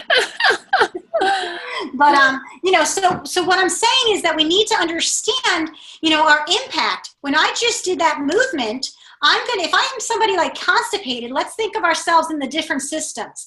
So from what we know right now, if I'm in an allopathic medicine, and then somebody's constipated like this. I think this is actually, I think, a drawing from Julie Granger, because I've seen her drawings, and Dr. Julie Granger. So I'm not sure where I got this, but it was on the internet, but I think it's hers because I recognize it. So I'm going to attribute it to her until someone tells me it's not. But if I see this and I'm an allopath, what's the first thing you think, Stephanie, they're going to say in their idea of what we were talking about earlier in terms of, germ warfare and going in and like taking the complaints and attacking them.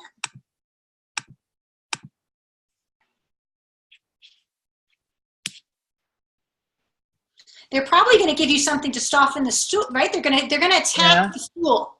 Right. Right? Right. But so the stool happens to be also making this woman leak. Yeah, it seems like she's leaking. Yeah. She's leaking because you're pushing, the stool's packing up here because she's constipated and doesn't go to the bathroom every single day. Two times a day would actually be really great. Early in the morning, about 30 minutes after eating. And then that means that I'm functioning. These are all questions I ask my clients. Right. Because if they tell me that, they deal with constipation, I'm already thinking that the medications that they take and things like that might be getting reabsorbed, the extras that needs to get taken out and stuff like that. I'm thinking that it might be because of the medications. Mm-hmm. I might have to give them some yoga poses that move this around, right? Mm-hmm. I might have to talk about what is that stool made out of. Mm. So do you see how just making the stool softer isn't going to help this problem? Right. If it's from all of that. Right. And so now we start talking about how functional medicine thinks. Okay. So let's do some things from a yogic medicine of how we would approach this. Okay. First of all, I would tell them to sit there and take a seat. So everybody sit up nice and tall. Right. You can be standing or sitting. Okay. And I want you to find your pelvic floor. So it's that space between the two sit bones, the rectum or the tailbone might be a little bit easier, and the pubic bone. So we're going to be thinking of a diamond. Okay. Okay. And the muscles inside here are your pelvic floor. Right. And I want you just to let go of that area. Okay. Now, if you feel like, oh, I'm going to drip or I'm going to say, well, now I need you to go back and say, why is that so? Did you just go to the bathroom? Did you not go to the bathroom very long? A long time ago was when the last time. What did you drink? When did you drink that? How often do you get this feeling? Is it a feeling you can change? And then I give them some support for changing it. So one thing I might do, which has been found to be very effective for people who only partially fill their bladder and then get irritated that they have to go, is to bypass that information so that I'm getting that information, but I'm not necessarily releasing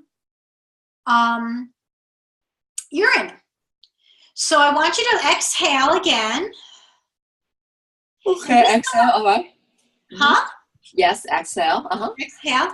And I want you to pull up your pelvic floor, just the pelvic floor. It has nothing to do with tightening your buttocks.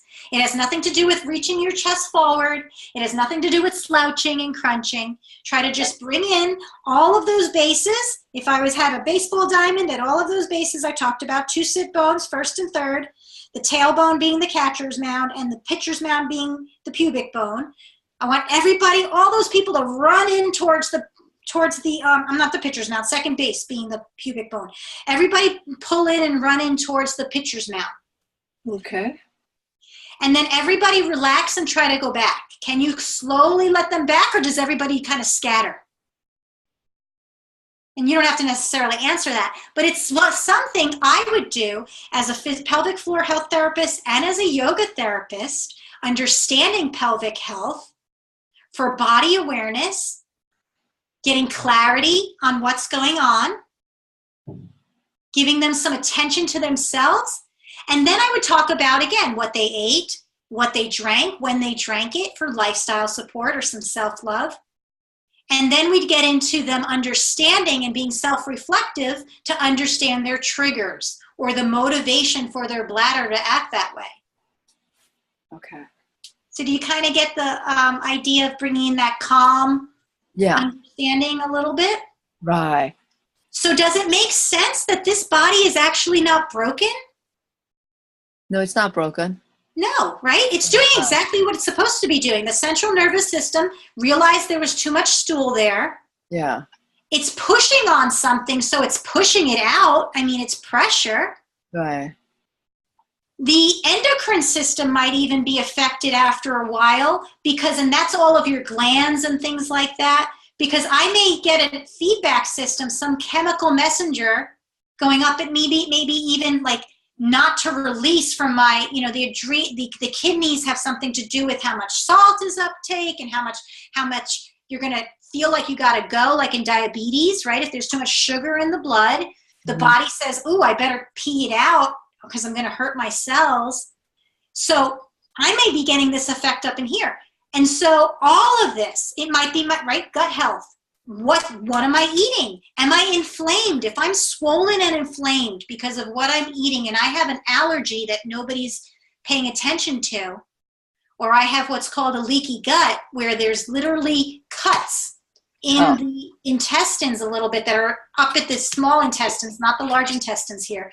But at the point where food is being digested, if some of that protein is getting out in the blood and not going through the system, isn't it just normal that I might be inflamed and my brain might be saying, ooh, there's something going on there and I have to do something about it? Right. Right? Right. So if I'm just treating constipation by just making the poop soft, but my problem's any of those things, somebody might, in that case, get better with yoga therapy or pelvic health therapy as opposed to going and getting that medication for constipation, correct? Right. Right. So that's where we can be very impactful. So if we have a friend talking about peer-to-peer support, wouldn't it be great, Stephanie, if from what you heard today, like you were saying, you heard somebody talking about their son who's always peeing the bed or seems to not be able to wait and they're trying to potty train, you can ask them how they do with going to the bathroom with poop. Mm-hmm. And you could very well be well within your, you're not going to necessarily analyze the whole entire thing, but if you saw somebody coming for stress because their doctor says maybe they're stressed out, that's why they're peeing the bed all the time, because sometimes they think it's a psychological thing, they're fearful or something, they send them to yoga therapy in your kids' class. This might be something you might want to ask here and there.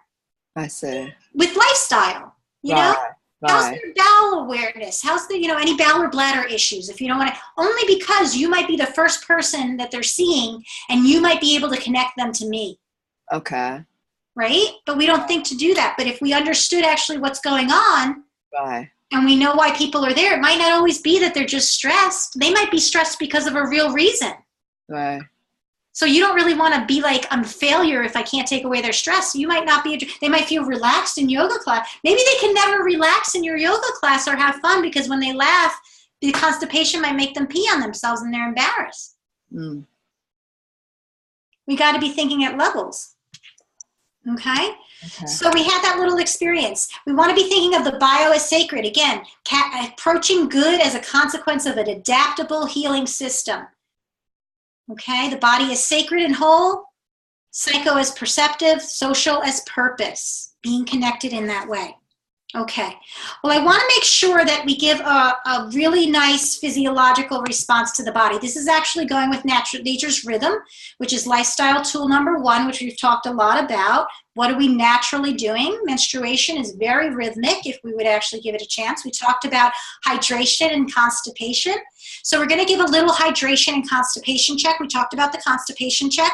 This is actually, most people don't realize what normal stool should look like. A lot of people are constipated on these upper levels that they don't realize it. And a lot of people are having inflammation on these lower levels that they don't realize it. But I want everybody to do a hydration check really quick and to know this because water is 70% of our body. It's in every cell. It's needed for every chemical reaction. We need to check it if we're dealing with anybody's health. So this is really quick what you can do. You're going to do a skin check. Obviously, if it's dry, you might be dehydrated. But if you pinch it, and when you pinch it, it doesn't come back. It doesn't have spring. Sometimes you see old people like that. It's not just because the elastin. The elastin, it's the hydration. And also if you see it and it looks like it's like takes a long time, a really slow time, it's almost like it's sticky. That's an issue with hydration. Bad breath.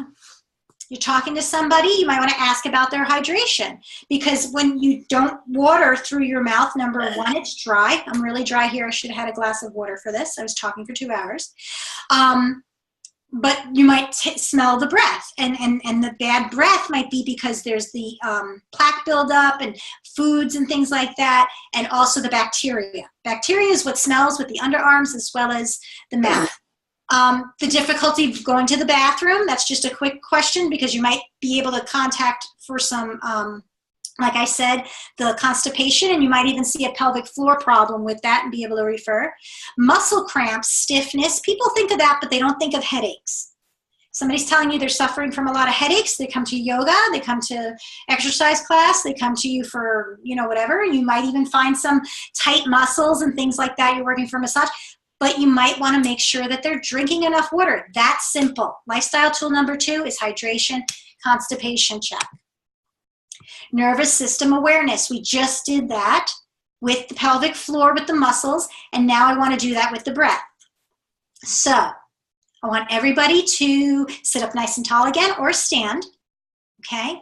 And we're just going to go through what's called yoga, Nadi Shodhana, and it is alternate nostril breathing. We're not going to do it. There's a couple different techniques. We're going to do the easiest, because again, meeting everybody where they are.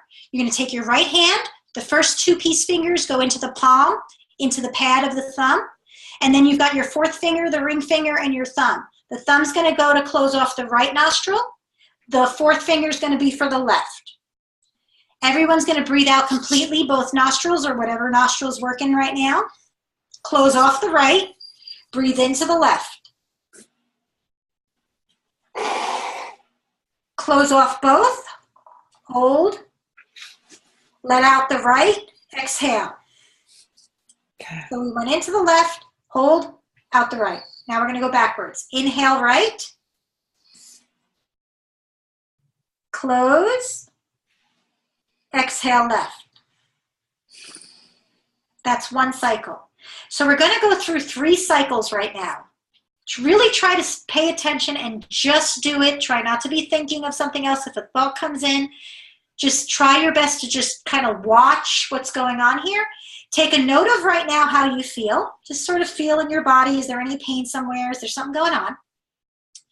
And then we're going to do that and we'll recheck, okay? So here we go. Inhale left. Close your eyes if you can. Hold. Exhale right. Nice and smooth. Don't make it hard. Don't make it fast. Nice and relaxed. Inhale right. Hold both. Exhale left.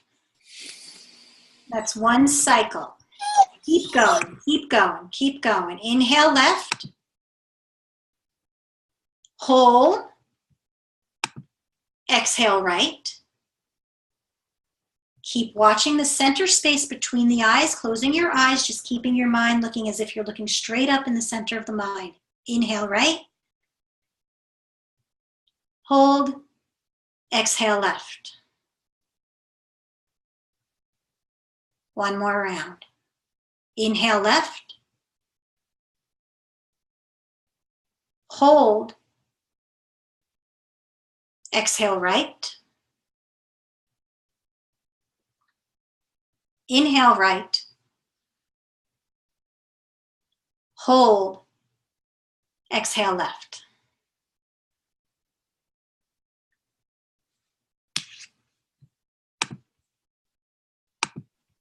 Great. So it doesn't have to be long. It just has to be focused. And in that way, we're starting to get an idea of our nervous system. We start to see if thoughts are going on. We start to see if, we start to, Stephanie, I'm just going to mute you. We start to see if, and I think you can unmute yourself on the bottom there. I'm not sure if you need to talk. We start to be able to notice how hard that was. We start to feel our heartbeat. We start to be able, if you were to do that, so my homework to you is going to say, take that little tidbit and experience doing that for 5 whole minutes. It's going to feel like forever as opposed to 5 minutes on your Facebook. So, but do it. Try to work up to it. Maybe you do 1 minute. Maybe you do 2 minutes. Then you go to 4 minutes. You try to double it. Then before you know it, you're at 6 minutes. And take a note and see. If we were thinking of that calm, holistic balance, and that's really what matters more to shift into a healthier state, which would be more of that homeostasis, that balance, which will help us feel well, that vitality we want, because we don't want, as we said, we don't want to just have healthy markers when in reality we still don't feel well, and we don't want to feel good and well, but really we're hurting ourselves with our biomarkers. And can you see how something as simple as that, the breathing, can change the organ system function, can change the productivity of the person, or just the process of what's going on, right? I can digest my food. I'm more likely to be digesting my food when I've shifted, and all the organs can then work better when I'm no longer on stress response mode, fight, flight, or freeze. That doesn't let me move the food through my organs, through my intestines. I need to get to that state. I will not digest that wonderful organic vegan food I'm so preaching about if I can't be productive with my digestion, because my nervous system, I'm not aware, is not off. Some people are very much, and Stephanie, maybe you can agree, some people think they're relaxed, like in Savasana, which is that last balance relaxation. Right. And you're looking at them and you're like, God, they look so stiff, like they're a corpse. Right. Right? Right. We start convincing ourselves. So it's not really productive rest time. Right. If we can't get that awareness. So doing the breathing or being conscious of that during, let's say, the exercises is going to get you shifting into that last tab there of resiliency. Okay, I gotcha. Okay? Mm-hmm. Which doesn't mean you're stopping. You're not just sitting there. You might still be running, but you're in the zone. Right, right. You're in that bliss area. Your cannabinoids are working. Okay. Okay? Right. And that's why nourishment and refuel is so important, because maybe you're in the Olympics, you're running a marathon, you're not meant to run 26 miles in a row. So you need something like, maybe if there's a supplement, right? So they'll give them what? They'll give them sugar packs. Mm. They'll give them a little, the little squeezy goo. It's Okay. straight out sugar. I see. Because your body's not supposed to be working that way. But Okay. could I do that for a whole month? No. And feel good? Uh-uh. No. Will my body work to run a marathon in 30 days if I was eating those goo packs? Uh-uh. No. Uh. So something like hemp oil, squeezing it and it being in the form that can actually get absorbed sublingually and bypass any of my gut issues. If I have a gut problem, if I have IBS, if I have some issues where I'm dealing with a lot of inflammation and I need to ultimately work with the functional nutritionist and the physician and my yoga therapist and everybody, that's going to take, first of all, it's going to take a month of diagnostics. Mm-hmm. Then it's going to take a month or two. Like you said, it's very hard to change my behaviors and what I'm eating. So this might be 3 to 6 months down the road. I have to understand that. But if I can take something that shifts me and doesn't stress me out as much, and it's healthy, it's not a drug, it's hemp oil, and I'm getting CBD, or it's a essential oil, lemon, very easy. Right? And there's literally lifting my mood so that I go and show up for that yoga class. Right. Now I've given myself instant resiliency at the moment so that I can go and get better organ function and be more productive. Right, right. Right? Right. So we don't want to be giving Band-Aids. We want to be thinking it's a paradigm shift. It sounds so simple, but it's really not. This slide didn't work out so well, so we're going to just skip it. That's fine. Yeah. It worked earlier. And really quick, some of the ways that might look, and some of the ways I'm going to be teaching is taking these psychosocial assessments. Wouldn't it be so nice to know someone's self-worth feeling, their roles they feel they have, their self-direction, before you're even worrying about what type of yoga you're going to give them? Wouldn't it be nice to know where their motivators are? This is my wheel that I did with my assessment. Look where my biggest outward motivator is, knowledge and discovery. I would take this little mini class. Somebody else who's into just helping others, they probably wouldn't like this class because maybe they didn't get enough tools to be able to tell other people what to do. So it would be important for me to know if I'm trying to teach them something or I want them to be independent with some information, let's say in a training, a coaching situation, where they were with that. And then, of course, I need to be able to read the body no matter how that body is. So this is a wonderful former client of mine who agreed to let me forever have her pregnancy last on film. And she's showing me the way she's squatting. Because she needs to get the piles of laundry off her floor. I can't worry about the fact if I've like been instructed, well, you had a knee thing and so you shouldn't squat and she's off balance. I've seen this. I've seen physical therapists trying to teach a pregnant woman how to squat with one leg because that's the way they learn. They have to like not bend that knee past that. Now this woman's pregnant. If the baby kicks, she's going to fall over. You got to weigh out what's more important. Right? Like, what if she really can still bend her knee and she's fine with it? Who am I to tell her don't bend your knee? Right. I don't want her to fall over. Right. So sometimes in yoga classes, I know you go to some of these trainings, and maybe you don't understand exactly like how to have your own boundaries, and sometimes they'll say, don't do this for this or do this for this, and that is the way to consequences, and you want to be safe. But the reality is like you have to look at your person. And you have to also know, if I see they're really return on investment, that's a person that's going to want to kick their own ass every single time we work together. They want to get the most out of their hour with me. Oh. You know what I'm saying? I got to really explain to them a lot of the physiology probably. Why they shouldn't, when your adrenals are fatigued, the hot yoga feels great, but that's your addiction. It's just so much work. Right. Like they have to know that, right? So these are very helpful. I can tell you that it really has reduced this is a lot of the stuff you'll eventually get with them on the mat, but it's like cuts it down to me knowing it within an hour versus me knowing it within 2 months. I see. Because I have to figure them out, right? Right. And so I've lost 2 months of them self-reflecting and understanding who they are. Right.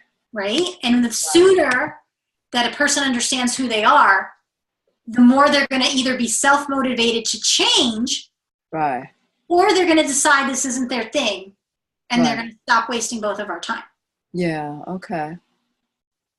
So just really last little tidbits. I want you to understand functional medicine, okay? The thing you might be seeing, just the big things people don't understand. Functional medicine is interdisciplinary. It's a lot of what I've talked about and looking at the function of things. I think all the other medicines except for allopath in terms of their philosophy. Now, I'm not saying there's a lot of allopaths who are opening themselves up to physical medicine and taking those courses, and that's the way they need to go.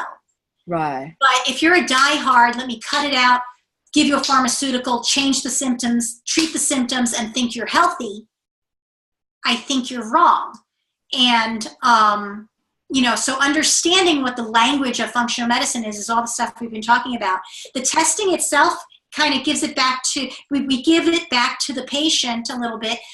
It can be done by the patient. You can walk into any lab test now around me, and I can go get my readings on lead or, my calcium uptake or my micronutrients and things like that. That's very different than the more traditional mindset where I'm going to tell you what you need to test and we're going to treat just what I tested, right? The focus is counsel. Health coaches are very involved in the idea of how to give care. It's a team approach. They're changing behaviors. Now, that's why I say there's health coaching and then there's life coaching.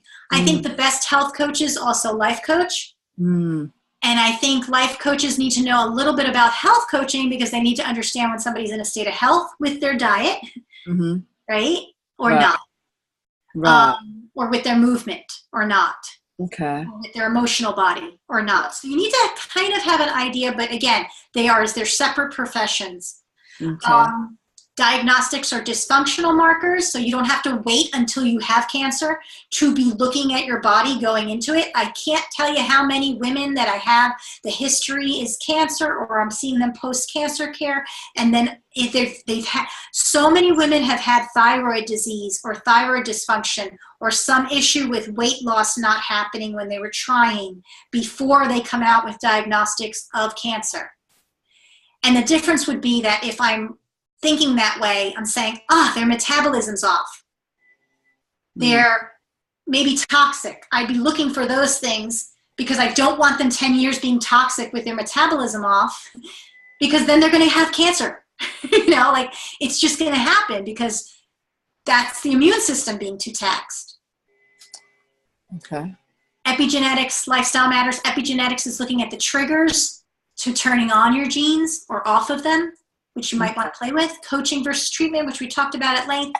And genomics, meaning the genes. Understanding prevention. At the extreme, that's somebody choosing to end a pregnancy because they see some sort of genes. And at the other extreme, it's maybe, you know, saying at birth, seeing their genetic profile and saying, from this time, since you have so many markers for, let's say, this cancer or that cancer, we're really going to be on top of understanding your immune system and really supporting it for your whole life. Right. And then disease begins in the gut. Okay. Group-based peer coaching, we're going to start coaching that because studies show that if we're in community like we were here. Stephanie, thank you so much for giving so much wisdom.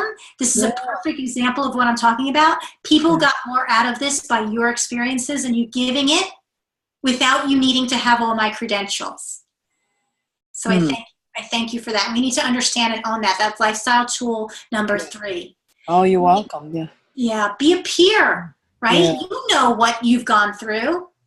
That's the easiest way you can change something very natural is socialization. Yeah. Have more socialization. Join groups that are doing things like you did with your meditation and things like that. Being in the company of people, changing their inner chemistry, learning how to focus, learning how to think abundantly instead of a disease-based scarcity. Like, oh, I'm bound to get cancer. My mama got cancer. My sister got cancer. You can think that way and be self-fulfilling, or you can be amongst a bunch of people who have family with cancer doing things that none of them have had cancer. Right?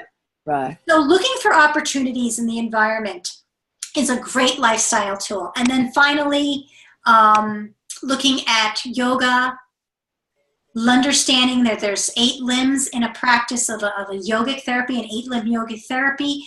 We talked about behavioral change, social consciousness. We did a little bit of movement. We did a little bit of breath. And what we want to finalize is doing the meditation, concentration, and assimilation work. We didn't have time for the yoga nidra, deep breathe, deep surrender, but I do want to bring, I'm going to put that in a recording, and I'm going to send that to everyone as a little special treat so that you can understand between the difference of that and just savasana. Yoga nidra is a deep surrender, and in that it's very healing because you're receptive to what's going on with all of that good yummy work that you did, or that concentration or meditation. You're literally tapping into that endocannabinoid system. I don't know that yet in terms of it hasn't been discovered that, but we have a system called the subtle body system. And that energetic work sounds like we found something finally in mainstream medicine that is really tapping into that. So they probably work together. I believe probably the endocannabinoid system and our homeostasis and interoceptive awareness of our state of bliss or not bliss or ease or disease is probably akin to the subtle body awareness and the psychic development and all of the energy work. Okay. This makes sense. So let's finish off with a little bit moments of meditation. I've gone over about 10 minutes. We're going to go 5 more minutes. If you don't have time, that's fine. You can leave. But otherwise, we're going to just sit. And we're going to sound, okay? Yeah. All right. All right. So I'm just going to mute you, Stephanie, just in case. Okay? Just for sound. I'm going to have just this. And I want everybody to give this a go. And hopefully you lasted until now listening in. I want you to take a deep breath in. Exhale completely. Eyes can be open or closed. I want you to get yourself in a comfortable position. If you don't want to meditate and you just want to take this more of as like a passive relaxation, feel free to lie down. You can sit in a chair or you can sit on the floor. It doesn't matter. You want to be comfortable, okay? If you are going to do it as a concentration, you want to be upright, comfortable, because the nervous system says, I'm awake. We don't want to be going to sleep. But if you're going to go to relaxation and you end up falling asleep, that's fine. You needed it. You know what you need. All right. So wherever you are, you want to think of your spine being very long. So you want to start letting go of all the tension that's holding it tight and small. And that may be as easy as lifting the crown of your head and imagining your area from above your collarbones to the crown of your head is like a balloon, a helium balloon. And you want to just allow it to float away. Let it just be guided and released. Release those neck levels, 7 of them. The head from the spine. The first level from the second. The second from the third. Everything's just floating up. Third from the fourth. Fourth from the fifth. Fifth from the sixth. Now you're pretty much at the level of where you're going to touch your shoulders. Sixth from the seventh. And again, you're at that level of that sternal notch or that little notch between your collarbones. And I want you to just relax that area if there's any tension. You might have to actually let go of the jaw and let your mouth be a little open.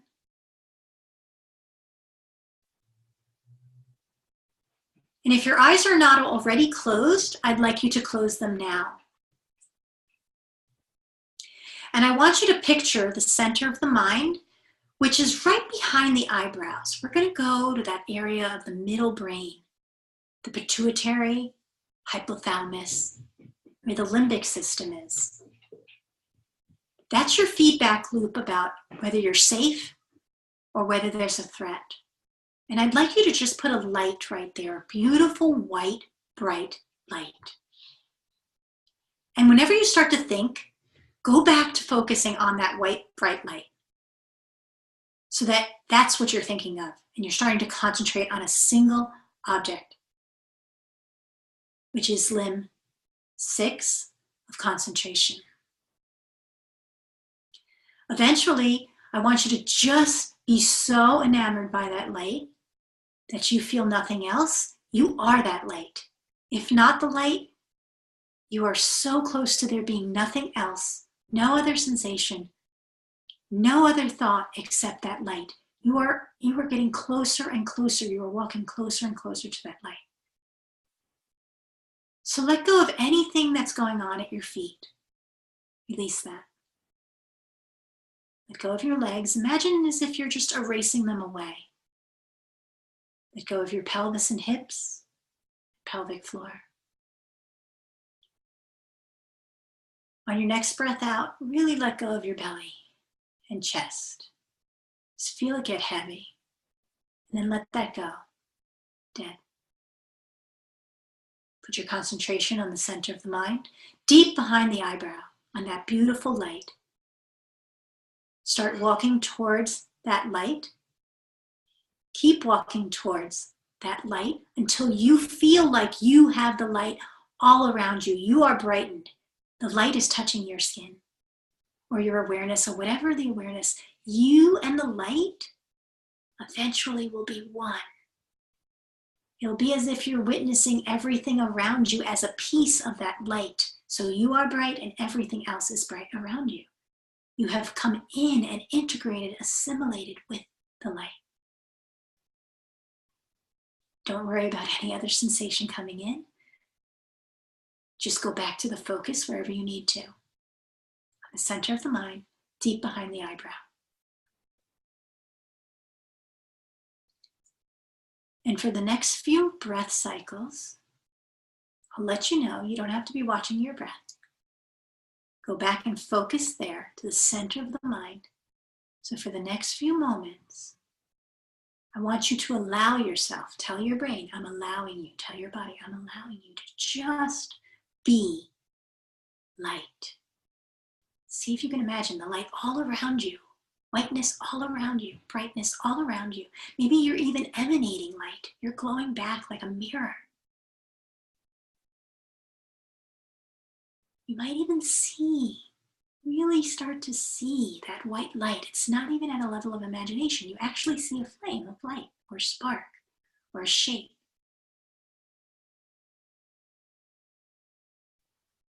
Just stay concentrating there for a few more moments.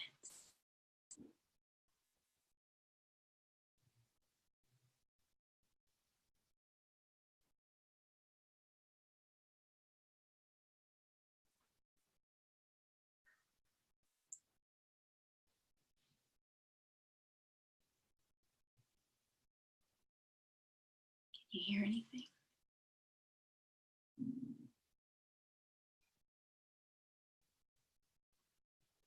There are faint static.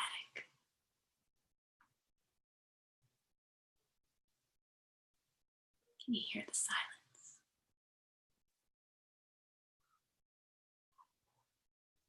Now, I want you to start noticing the beat of your heart. Refocus from the center of the mind, go to the center of your chest. Sense the beat. Now take a look at your breath. Start noticing as you breathe in, your lungs filling, maybe your belly opening. As you breathe out, notice how the heaviness happens again, the sensation in your body. And we start to walk away from that light. We still see it. We still have ourselves a little one eye on the mind's eye, but we're also noticing the other things happening. Maybe we start getting an image of our body and the position we're in. Try not to judge and try not to turn into the doer, the thinker. Just observe, try to stay the witness. The observer and the doer are not two different things. You're doing nothing, you're watching. Right? Those things that are happening were happening before when you weren't watching them. Now we're watching, just shifting focus. Now take a deeper breath so you really feel it. Let's force it a little bit. And exhale it. And open your eyes. Just take a little note. How you feel right now. Oh, my goodness. So how do you feel, Stephanie? I need to take a nap. I'm tired. Yeah. And is that a true sensation? Like, can you decide why you're tired? Like, do you know why you're tired? You told me a couple of things in the beginning. You haven't been feeling well and stuff, right? Yeah, I've been feeling well. And yeah, so anyway, and this is a lot of information and, that we talked about also. Yeah, a lot of processing, a lot of that. Yeah. So can we see that sometimes people come in with symptoms and conditions, and that's not the real truth? So, like I said in the very, very beginning there, when we have health, looking at that being, that idea of, do we want the truth? Or do we, in order to be truly free, you must desire to know the truth more than you want to feel good. Because if feeling good is your goal, then as soon as you feel better, you will lose interest in what is true. And how many people, January, they get to the gyms and go to exercise, and by April or March, right? Because it you know what? Feel it, getting better, getting healthy, and really being long-term well doesn't feel so good a lot. Right. Yeah, you're right. There's a hump. You end up feeling really great, and your lifestyle changes, and your mindset, and your career, and all these things, because you're working better, and you're more productive, and you're more resilient, and your organs are working, and your brain works, and your communication. But in and of itself, it's not really right. That's right. So you have to really work on yourself. Yeah. When you boil down to it, basically work on yourself. Yeah, I mean, it's not selfish. So I thank you so much. It's not selfish. Thank you so much for being here. I know we went over time, and I'm sorry I stole that from you. Oh, that's okay. I wasn't practicing my yamas. No, it's all right. No problem. But it was a free country, and you could have left at any time. Yeah. No, that's fine. Well, thank you very much for being here. Everyone who is here on the replay or anything, if you have any questions, please just reply to your emails and let me know. Okay. And we'll see you soon on the next Goddess Chat workshop. Thank you so much, Stephanie. Take care. All right. See you later. Bye.